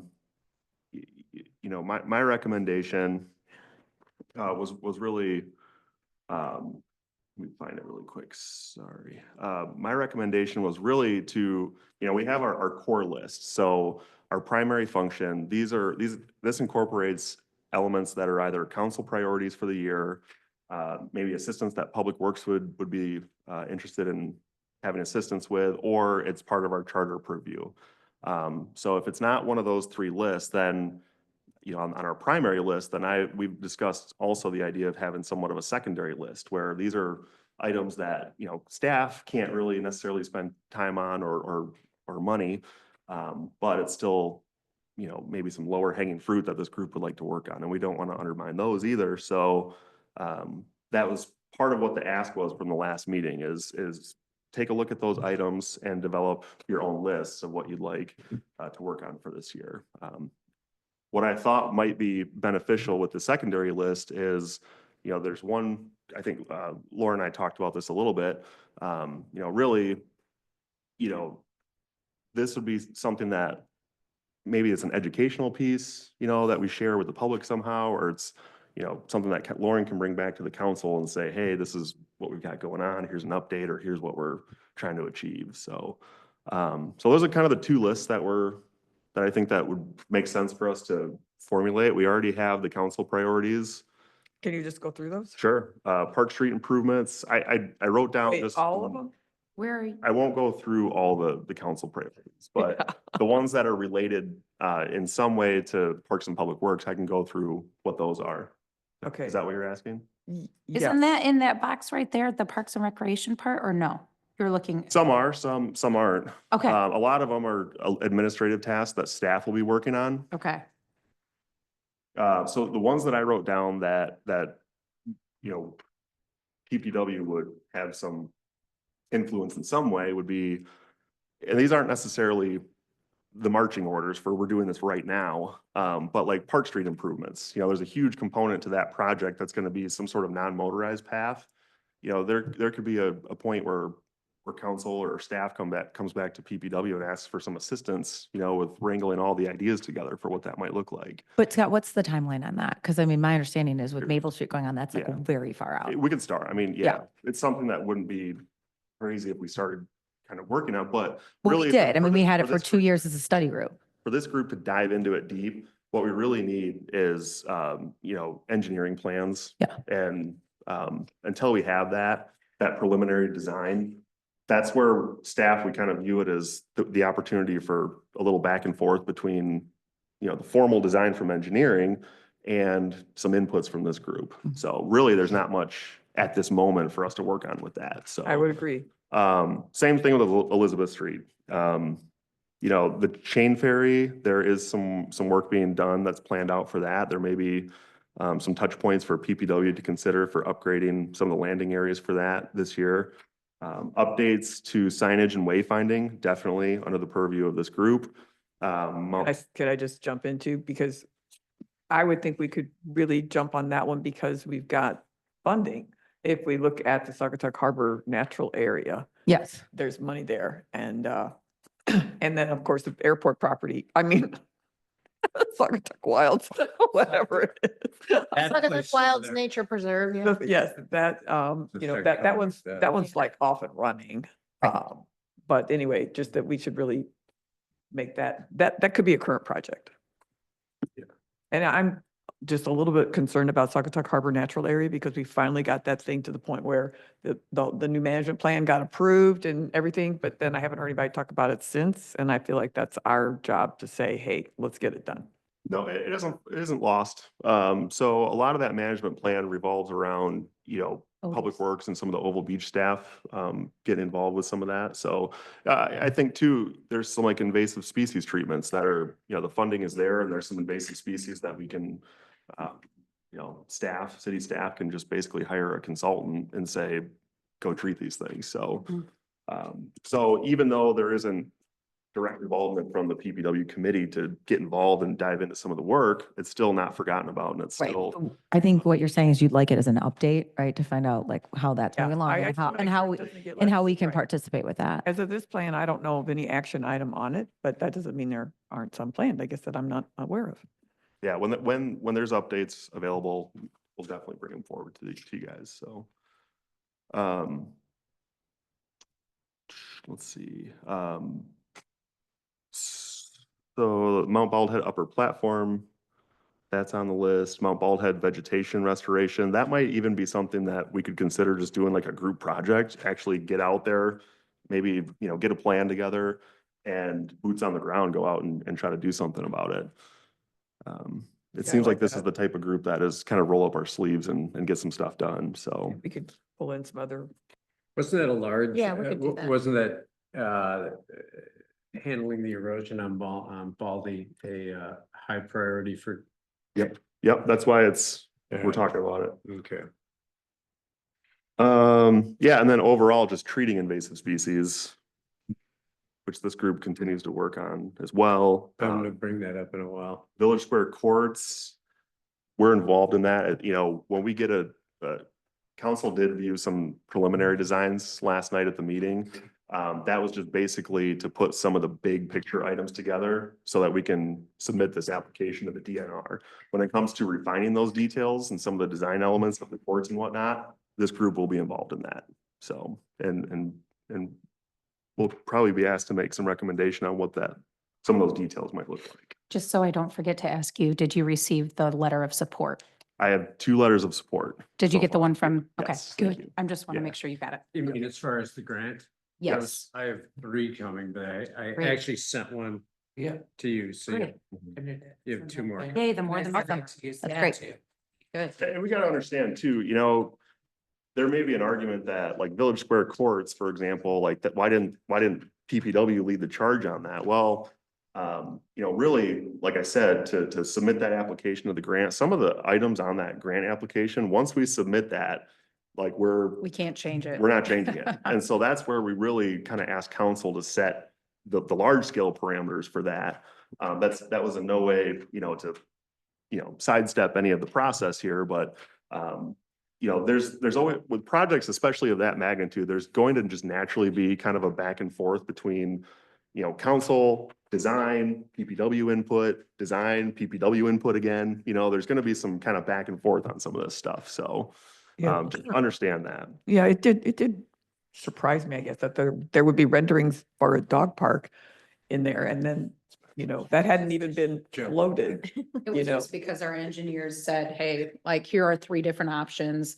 And one basically made us have to pay like $50,000 more than, Yeah. and so it was like, okay, let's just get it down to, but it was just choices. And like from a They like rendering standpoint, choices. and from a rendering standpoint, that could be put in or plucked out in Yeah. no time. It So, was, yeah. Right, but if it had stayed in, then, I mean, nobody really had studied that or anything. It was Mhm, yeah. surprising to me. well, this is the benefit, as the I project. mean, to me, that's what progresses. our role should be, like, oh, a dog park? Well, let's think about the pros and cons, well, maybe Saugatuck, the city council has a million things to focus on. Mhm. So throw I something think like that that's to why us. council, went I- for I the know they very didn't- basic. I know they to didn't say, do it. let's go here. So then we can add things if we want to add things. We can discuss things further if we want to discuss things, and if we get a donation, like, hey, let's put $50,000 towards adding this, For sure. Yeah. Yeah, and this is a perfect example, right, of kind of what the benefit is of that kind of going back and forth, with council discussion, PPW and design. When we kind of have that dialogue going at different levels, I'll tell on myself. There's another example. Like I recommended, adding a very short little set of bleachers to the Village Square court. It was kind of funny. Felicia Vandenbrink and I, we were almost laughing about it. It's like, man, that got shut down and hard. So They were sometimes- $10,000. And and maybe in some other people's minds, they have this vision of some like grandstand type of arena, Yeah. So, and that was just simply me suggesting it, Yeah, right? we were So- going to host Gus Macker tournaments in Oh, for Saugatuck, sure. know? But that's a One classic court. example of when we kind of filter these bigger projects, through these processes, and, one person like me can recommend something that's, not well received. That's kind of what the benefit is of these dialogues going back and forth a little bit, in my opinion. And we'll have lots of options going forward as far as designing the court, Yeah. if we have artist renderings of things that we can have. There's lots of fun things that we still have in our purview. Also a bigger area. I think for the ADA acceptability on that grant, it might, a small set of bleachers would be good. Yeah. Well, it's you and I against the world because it was not well received. So. But they have. Which is was okay. discussed That's outside. totally fine. Nice bench. If you listened to the meeting last night, there was huge points of entry for accessibility and benches that are next to where a wheelchair could be next to a bench, so Yeah, there's I mean, inclusion, and Yeah. it was really well done by our Yeah. engineering firm. And I just, I think so too. And, Yeah. and really, that's not like the formal design. I think that was just kind of some preliminary design just to get the application in. So if there was offense for that process, no offense taken, hopefully. But it's just part of it. let me just So, add that they had, what I really loved about the renderings was they had the rainwater gardens, which so tied into what we heard about earlier. Exactly, yeah, and that scores well, and that's why we do those things, because it Right. scores well for the grant application. Well, and it also prevents the ball, Public Works, we were gonna rip the bushes out at the basketball court one year because they looked scraggly and old. And we learned, at one of the guys that has a store next door, he's like, Scott, you can't do that. Like, that stops the ball from rolling out into the street. And I'm like, Oh, yeah, Yep. you don't want a kid chasing after Right, you. good idea. Yes. so I didn't think of that. And so that's kind of adding that vegetation wall on the tennis court side of it, kind of provides that same benefit as well. Yeah. So, I did put on this Blue Star Trail updates that probably not a whole lot of involvement, Right. From this group, but it's on the list. And then another thing too is expanding holiday lights. So, but Mhm. the process would look something like, basically I just have some homework to do at some point throughout this year. Hopefully sooner rather than later, just to put some numbers together because, we had a budget meeting and I plugged in like $200,000 in the budget for holiday lighting expansion. And there was some other staff members that were like, Scott, what? I want 200K for this. And there's just some needs, we need to replace some of the electrical up that we have out there right now, because every time it rained or anything, we had GFIs pop in and half of blocks were out and it didn't look that great. We could do better. So, we have to hopefully I will be presenting to council to stick some money into the existing upgrades, electrical needs out there. And then there's going to be some sticker shock to that number. And then if we want to go beyond that, that's where I would maybe look to this group and say, here's what the budgetary numbers look like for not just upgrading what's existing, but expanding on that. Is this something that we want to recommend to council that we move forward with? So that's kind of Okay. what that looks like in reality. Yeah, So, that'll be a good discussion. yeah. So, council priorities, that covered a lot of them that we'll cover at this committee. Public Works, I put a couple down here, like there's some things that we could work on that I would certainly appreciate some help with, like, when we maintain the sidewalks downtown, right now it's kind of this cobbled together mess of like, there's some aggregate pieces of sidewalk and then regular concrete. There's, some people have flower planters along the streetscaping. They're getting uneven from tree roots. And so when Public Works goes to just eliminate trip hazards and do some concrete repairs, having some sort of standards to go off of to kind of, if we want a more uniform downtown, could use some help developing some standards for this stuff so that we have our mission of how to maintain it for the city. That's in our purview. And another thing that I would like some assistance on from Public Works is not right this second, and this is probably a multi-year project, but at some point within the next 10 years or so, hopefully sooner, Oval Beach is going to need some overhaul. And, those buildings out there are pretty old. And I think that they're going to need some upgrades just from an age standpoint. But then when we do, are there ways that we can capture some more revenue for the city? Can we, and also eliminate some responsibility from Public Works too? Like, the concession stand is a thing. Like if we rebuilt the concession stand building, could we make it a little more accommodating for people that have better culinary skills than Public Works? To get in there and offer better items to the public. And then, these are just pie in the sky ideas, but I've heard great ideas of kind of having this upstairs like venue to rent out for like weddings and that sort of thing, events. That could be a huge revenue capture for the city, but that's a long drawn out process. So developing a capital improvements plan for Oval Beach, that's some major stuff that this group could really assist with. And we know that's not going to happen overnight. This is going to be multi-year and there's Right. many steps. Mhm. But it all starts with the conversation. So that's, council priorities, Public Works. The third one is our charter purview. And I just listed out just a reminder of what we're tasked with in the ordinance book. And that's capital improvements plan, which is why Oval Beach capital improvement makes sense to work on. Parks and Recreation plan updates, connecting public pathways, land acquisition. We really don't talk about land acquisition too often here. And I think there's some opportunities out there as people are aging and properties change ownership. Are we missing anything? Reconstruction and additions of park facilities, street beautification projects, that speaks directly to the streetscaping that I just talked about. Landscaping improvements to parks, and then tree removal appeals. But so that's Something you can send to all of us? That's fine. I would So love I it. just put together, this list that in my mind, that's our Yeah. primary list of what we should be focusing on this year. Agree. Great, let's send it to us. Will do. But I think there's a lot of other things that you guys would like to be working on too. We can figure out how best to deliver on those. But if we want to develop a secondary list, the Pocket Prairies, Dark Skies Initiative, that sort of thing, this is our chance. Let's list them out. And, instead of this kind of being this wishing well, maybe we could prioritize that list and narrow it down to some degree.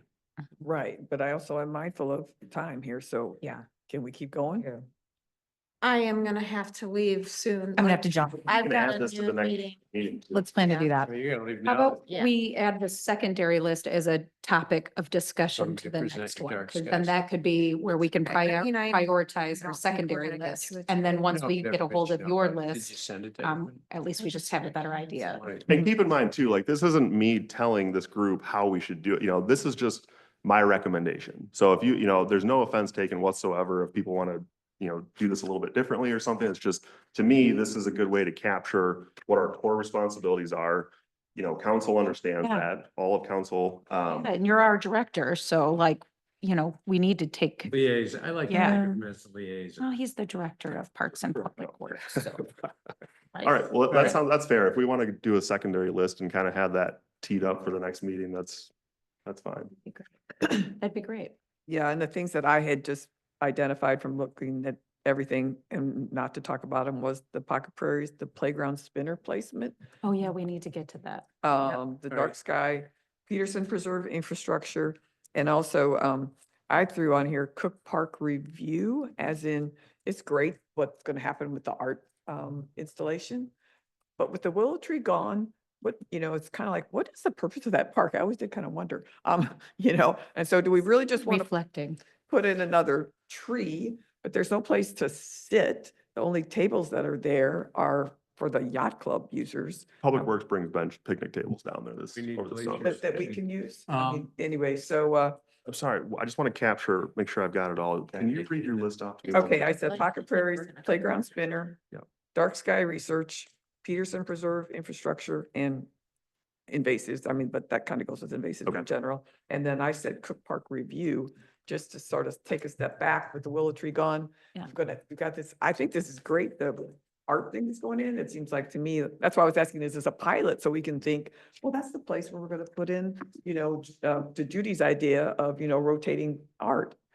So anyway, let's see. There's more, obviously. So we've got, the invasive plant website of, and I don't know if we want to call that under pie in the sky, or that's not something you're really like, Secondary list? is that on secondary list, or is that something that's just, we've got, if you look at today's agenda, Where we've got where project you at updates. now? Dark skies or you at what? Oh, I'm pointing to you. Yeah, I'm saying, website for invasives. Yeah. your I know, website, and if which to you- me if I goes can under talk project about, updates. But let's not I'll talk talk about it right about- now, because I think everybody's gonna bolt. Yeah. But I'm just saying, I'm is not- that on our secondary list, or is that a current project? And it's, I would say that's a secondary list because it doesn't easily fall into one of the three categories that I mentioned. So it doesn't fall under the council priority, public. It Works, does, or- invasive species, right? yeah, Yeah. It does, I mean, it's underneath, yeah, you're right. Tree It does invasive have- treatment, species. education, I mean, all of that is Okay. rolled into one. All right, so Judy's got a split. Yeah, I'm sorry. I Thanks, need to Judy. go. And if you could send us your dark sky stuff. Yes, I will send that out. have a to copy of everybody. it, right? There's a Just a hard copy copy of it. here. Well, You you've have got a a hard set- copy in the packet. Oh, Yeah. It was All right. what's in front of you on your desk. Yeah. I asked hard Not copies to see be that. included. Good. In addition. But I will send it to you because you wanted to, I have a picture of it. Yeah. It's. I just only want Scott's printed. list and. Yeah. Oh. So Okay. invasive is a Good, great, good. great point. No, Like, I did yeah, not. like that's a council priority. It's something, but there's multiple layers to that. Yeah. And there's some things that staff is gonna be working on. There's also some things that, that, like, if there's an education piece that we received from PPW, it may just be as simple as, Keith was gifted a website, It's, look at the content of that. Maybe it's just a shared link or something on, on city's Facebook page or website or something like bye, that. Judy. I did. Thanks, Judy. All right. Okay, so I don't know if anybody wants to add to that list of secondary. No, because I was hoping we were doing it at the next Yeah. meeting. Right. We can add. Let's plan to prepare for that. Okay, Maybe but just how are we keep it- gonna make some decisions? Because my goal for this meeting, which it got usurped by all these other presentations, That's because there's, was to figure out, when you look at this list, which ones are we gonna activate? And then also, do we need council approval in order to take, to go off and Mhm. running with them? And so just, I don't want us to just come back and say, well, here's the list again. How do we? It totally depends on what that item is. If it's just an educational piece, and it doesn't involve staff, time or resources, this group is fully capable of, kind of pushing something out. And I'm sure, Lauren can offer an update to council on what's been done, right? Yeah. Um, so it depends on what those secondary line items are. If, there might be some things on there that we'll have to just dissect a little bit more. Like, for example, no mow May. Well, we also have, the city has an ordinance about lawn care of like 18 inches. So if we, Okay. if we implement a no mow May, then, that it will likely affect and involve staff because we're going to have to, either do an amendment to the ordinance or, reword some language, get legal counsel involved. It might not just be that simple. So it depends on what those secondary items are, but a lot of, I think some of them, is, like invasive species, it's already a priority for this year. So we can work on those things. Does that make sense? Yeah, it does, but we have, I mean, that is such a huge, broad, category. So it's like, what does that mean? Where are we gonna target our efforts? We have to figure that out. at some It would point. make sense to take a look at that list of those. I think you developed that nice table for Mhm. council to consider for strategic planning. Take a look at that and try to come up with a reasonable amount of items from that list that we think are near and dear to the members' hearts. So I think maybe in the same way that we talked about the names, we kind of need to be thinking about what are the highest priorities when you look at them. So. For a secondary so list. Yeah, for Yeah, our sure. secondary list. So Yeah, maybe. who's going to take the lead? And I've been hesitant to ever send anything out to the whole group because I didn't think I was allowed to do that. Open Meeting Act, it was never send an email to the whole group. So I Nope. haven't done that. Yeah, don't do that. I haven't done it. Um, But how do we, just direct, you can feel free to direct any questions or information pieces my way. And we okay, can- all right, well, if anybody has anything that's near and dear to their heart or want to Yeah, think about more, I do have the no mow May near and dear to my heart. I gave you all the ordinance and it doesn't actually involve city property. Is there any way? Because no mow May is like a week after our next meeting, which is the end of April. right?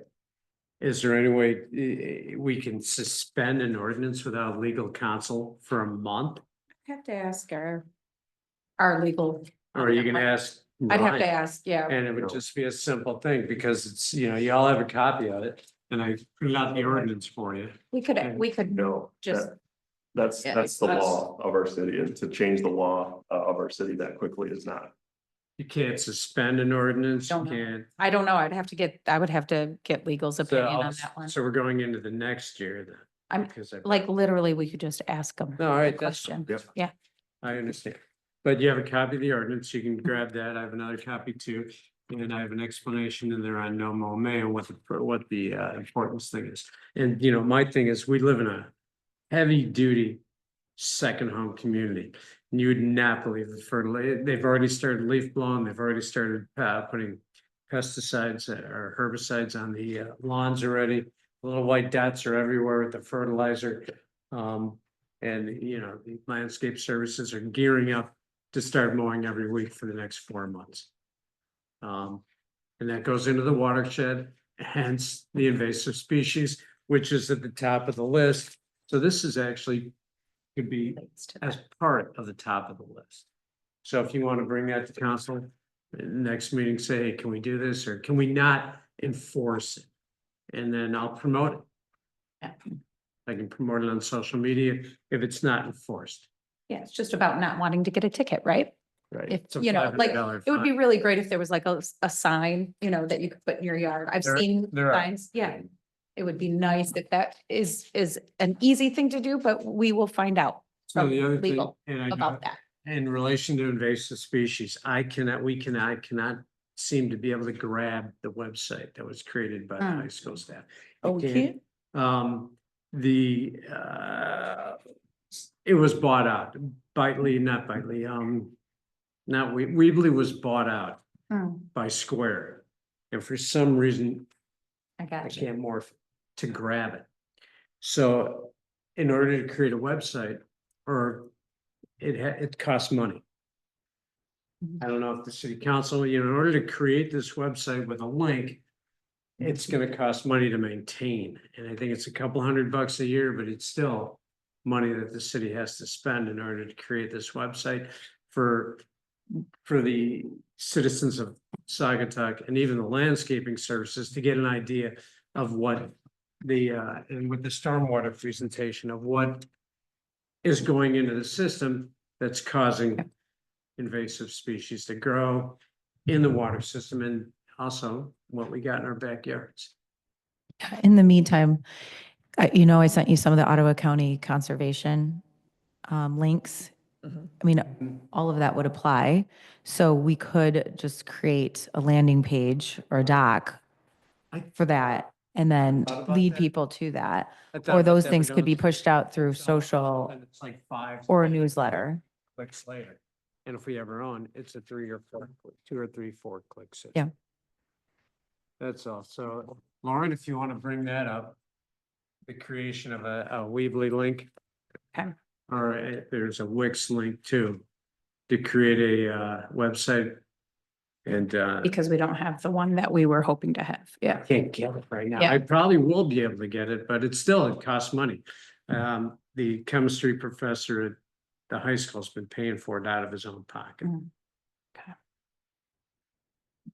There's All right, I'm done with that. there's a bigger plan for invasives too, that's in the works. And so really, zooming out, invasive species, they do not care about jurisdictions or property lines or anything of that nature. And so, zooming out, there's some entities like, it used to be the Ottawa County Conservation District that really took a forefront, even in Allegan County for some of the invasives. Well, now there's an Allegan County Conservation District, and I think that they provide, I have to look into this, so don't hold me to it, but I'm pretty sure that they offer and provide consultation for how communities can go about tackling these things. And that process will involve some sort of like a ranking system on like difficulty and expense of treatment for some of these things. How big of a problem are they to eradicate? And kind of rank these things and then try to figure out a dollar amount that might make sense to apply to invasive species moving forward. And this was basically, my suggestion was basically for the local homeowner. What do I do if I've got this species in my yard? So it was a kind of a simple thing, like a 3-step process. You've got a picture of the invader, the name, the picture, you've got Get rid of it. how to get rid of it and what to use. And then you create like 4 or 5 links that people could go to. But it's like you leave it simple that like your basic high school kid can understand it. Okay. Sorry about that. The hollows. It's a Carlos whispering winds. And Okay. one last thing, that actually, when I was watching the workshop from the other day, it did come up about the foundation for accepting donations, or at least having a policy for that. And so I was surprised to I hear think some we had an people update on that, and Ryan Cummins is gonna work on that, where it kind of needs to come from staff, and we all kind of just agreed that Ryan can work on that. 'Cause- Okay. Yeah, so we're good. Yeah, I mean, I'm sure we'll have much more to do with that going forward, but we're letting staff take the lead right now on Yeah. forming that You want my update? policy. Okay, yeah. Yeah. I gotta. Are we on the project update? Where are we at on the, We've kind of been, confused at where we're at, so. we've kind of bounced around between, We're at 2025 project priorities. Yes. That's where we're at now. Just making sure. I think we've covered it. And so that leads us into the next, which is any project updates. okay, which I think the live project that we have going is Keith's website, which we've already talked about, Mhm. invasive species. Did we have anything else that an actual, I wanted to touch we base. had the naming, which is done. That was Yeah. huge. I wanted to touch base at the last meeting, I had asked the group if anyone had an idea to generate some letters of support for Village Square. So I did want to just touch base and let everyone know that we did receive at least 2 letters. I'm behind on my emails. They do take me some time to get to. I get a lot of them. But last I saw, we have 2 letters of support. So I'll get those over to Fleece and Vanderbrink. Fleece and Vanderbrink is going to be submitting the application When? April 1st. Yeah, that's why we had to get everything submitted. All right, April 1st, I'll have Sarah, I'll send them to you because Scott has too many emails. And you can, But the support to go along with the, I would copy both of us. I always send everything to both. you gave him the one from Amber already, correct? Okay. Oh, and then I had another project update, if that's okay. I'll make it quick. We have Arbor Day coming up and tree work is kind of an area of our focus. And so I just wanted to remind everybody that Friday, April 25th is Arbor Day. We usually host a little ceremony to plant an Arbor Day tree. You don't have to worry about parking or tickets or attendance of these things. They're not usually very well populated. But I would really appreciate and encourage anyone from the group that wants to join us for the Arbor Day celebration on the 25th. I don't have a tree picked out necessarily a variety, but I was thinking that it would be very fitting if we had the Arbor Day tree planted at Cook Park. So I thought that would be kind of cool. for It's us a to do. little off season, Plant trees. Arbor Day, no. April. No, we plan them every Okay. year on that day. Can we It's just, Spring. Oh, Yeah, alright. we're in the growing season and so. All right, so it's Just just, FYI, just we talked about a white oak. right, I was just gonna say, can we make sure that it's a native species? So I don't think I have to say that, right? And then, are you just gonna pick the tree then? Because Yes. we kind of wanted to Yes. have a little Yeah, input. well, I mean, Hold on. I know you want the black willow. I No, I know know, that. I'm off the. Okay, Let's go with the white oak, because it's a long living tree. And bye, Scott. Sorry to bore you to death. It also is the 20th. Our 20th celebration for Arbor Day in the Saugatuck community, Oh, nice. just FYI. the 20th? The 20th Arbor celebration. Day is the 25th. No, she's saying it's the 20th 20th year. Our anniversary 20th of. Oh, anniversary thank- of being a member. Gotcha. Gotcha. Alright. Sorry. Oh, okay. All right, Scott, you can pick out the tree and make sure it's a white oak. But It's 20 years old. can you get that, can we get a bigger one? Can we use a bigger spade? You know, we have our typical suppliers for these things. I'll do what I can. for sure. Well, If you Right. use a bigger spade, you know, we are a immediate gratification type of city. We are, and we already plant and install very large trees. These things are like 3-inch diameter at the base typically, 12 to, 18 feet tall on average. We plant them with a backhoe, we're not planting some little tiny thing. And I just from personal experience, white oaks are a little tricky to transplant. So if you do a larger one, you might not have as good a success. So just, Okay. I would let the tree people guide us. But on I that. know you are putting in larger trees at the playground. Mhm. Could we use equipment at the same time and I'll do? try. I don't know. I throw it out there. I'll try, we have a lot going on in the city right now, so I will do my absolute best. Yeah, I'm like 200 emails behind right now. I know. Projects galore. This is the time of year where we've got stuff happening, so. Yeah. I'll do my absolute best. Yes. Should we move on to public comment? Mhm. Are we? Yeah. Yeah. Okay, so is there any? I think I don't our one think- public comment I don't think person we could drove out our- say We outlasted him. You want me to call them? Is there anyone online that would like to make a comment? I don't see any hands going up. And if you're like me, it takes me 5 minutes to figure out how to do that online, so. Okay, so I still guess we have any public comment. Correspondence, there was an email from Ken Morris. It was in the packet. Everybody should have had a chance to look at that, and that was just questioning the need for fencing at the village courts. And I'm sure that Ted, that'll did you be. have public comment? Because we kind of, he left and Oh, came back. We thought Right. you left. I was gonna call you. I just want to thank the Parks and Public Works team for all the great work you're doing. And I'm just so impressed. And I just want you to know that the council really does appreciate all your hard work. Thank you. Thanks, Scott. Thank you. Oh, Scott Dean, 544 St. Joseph Street here in the south. Where you going now?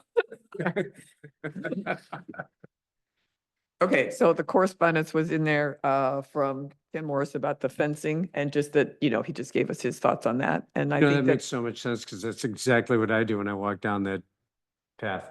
I It's cut just- across the, look out, you mean? Yeah. Yeah, yeah. No, I thought it was a thoughtful letter and I thought it was good to have. So I'm sure that'll be considered as the final plans are drawn up for village courts. Okay, so we're at member closing comments.